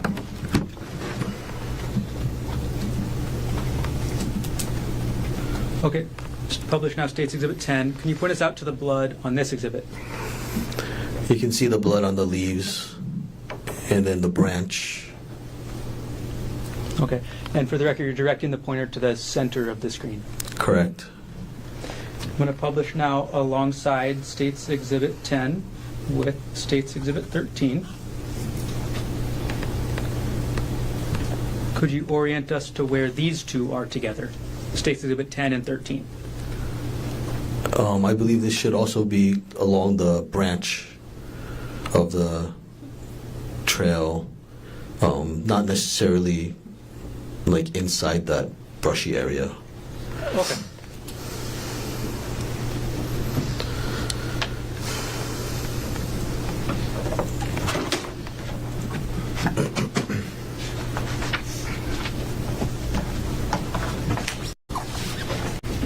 Sorry, Corporal, one more thing with this, and I'm going to go back to publishing just States 10. And I'm going to zoom in.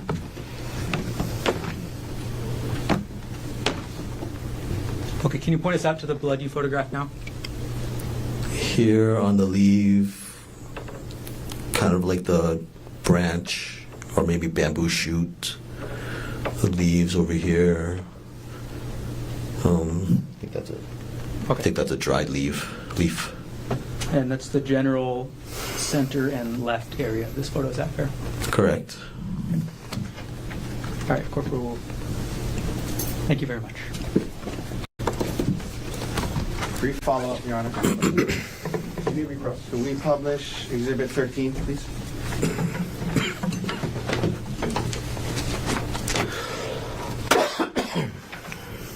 All right. Corporal Wu, you just, this was about a year ago, correct? Correct. And you just pointed to the area you believe the the blood was, right? Correct. But you did a report in this case back on the day that you took these photos, correct? Yes, I did. And it's a one-page report, correct? Correct. And in your report, you didn't document the specific place in this photograph that you found the blood or anything like that, did you? I would have to look at what the report said, I guess. Would you like to see your report? Sure. Okay. May I approach? Yes. Is it marked? This is marked as Defense Exhibit. I'm sorry, it's Bait Stamp Konig P40. This is a report. Can you state Exhibit 189? States Exhibit 189. Thank you. Okay, may I approach? Yes.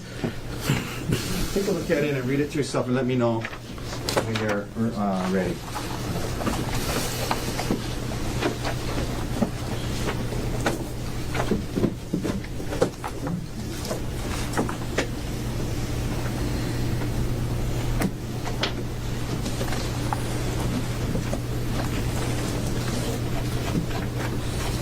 Okay, can you hand it back to me? Did your report indicate where in this photo you saw the blood? Not specifically, but in the last line it does say, I mean, I could have read it, like 5 photos of the bush and the trail area. Yeah, I said 5 photos of blood found in the bush and area along the trail, right? Correct. But you're here a year later pointing to this photo saying it maybe in this area, but I mean, Objection argumentative. specifically, you never noted specifically where in this photo the close-ups of the blood was from, correct? Not besides that last sentence in my report. Not besides the general statement that 5 photos of blood found in the brush and area along the trail, correct? Correct. All right, thank you, sir. Any other questions? No, thank you. Corporal, thank you. You can step down. Watch that first step. Counsel, offer.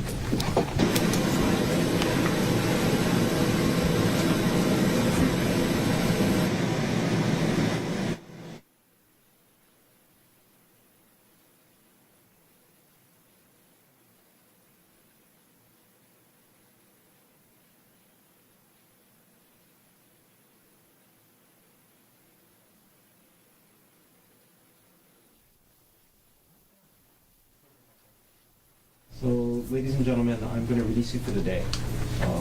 It's early. So, 2 bits of good news that go along with the early release. Number 1, we're actually ahead of schedule, which is why I'm releasing early. So that's the first bit of good news. The second bit of good news is the rain is coming. So it's good that you have an early start on the commute home today. I do have some instructions though. The rain is coming.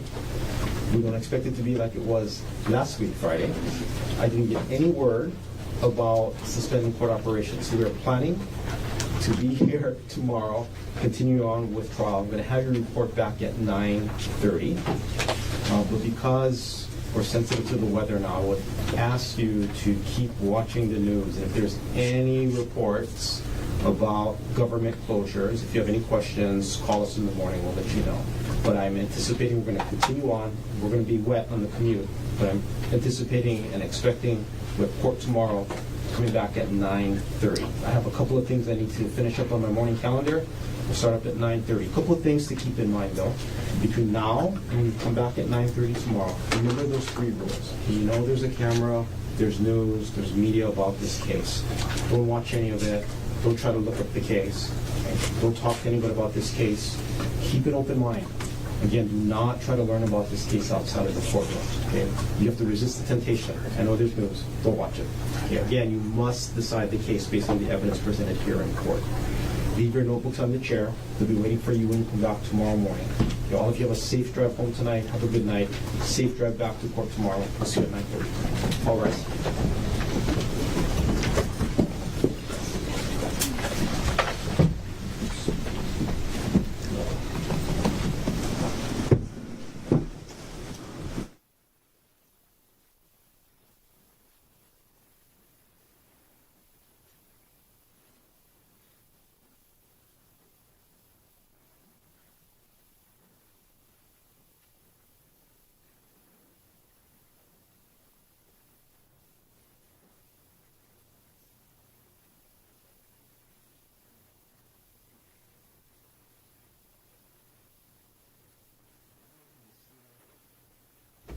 jury is now outside of the courtroom.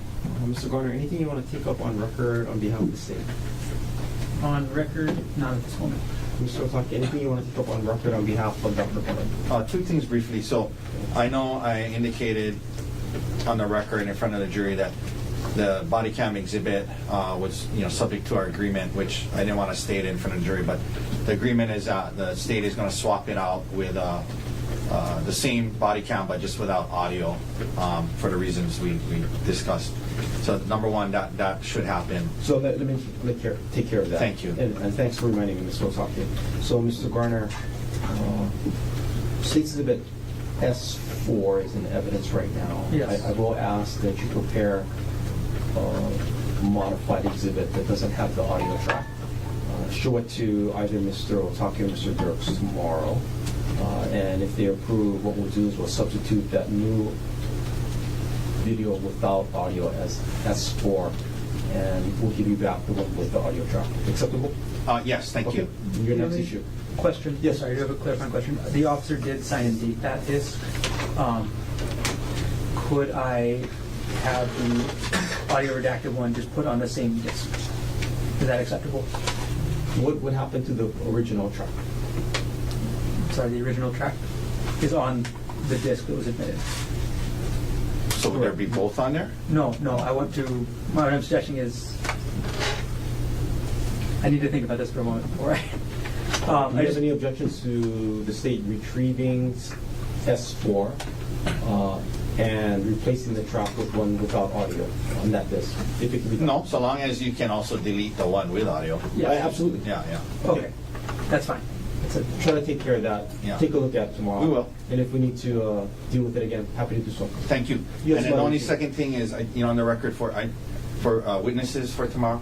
I'll let you guys work out. We don't need that one. Oh no, not necessarily. Yeah. But just before we all leave here. No, I do want to talk about scheduling off record up here at the bench. Oh, okay. Off record. But anything else on record? Not on. Okay. Yeah. Then we'll go off. Then council approach. Before he can. Okay, well, Take your time. Yeah, just Take your time. Well, I want to know about the witnesses so I can tell them before he leaves.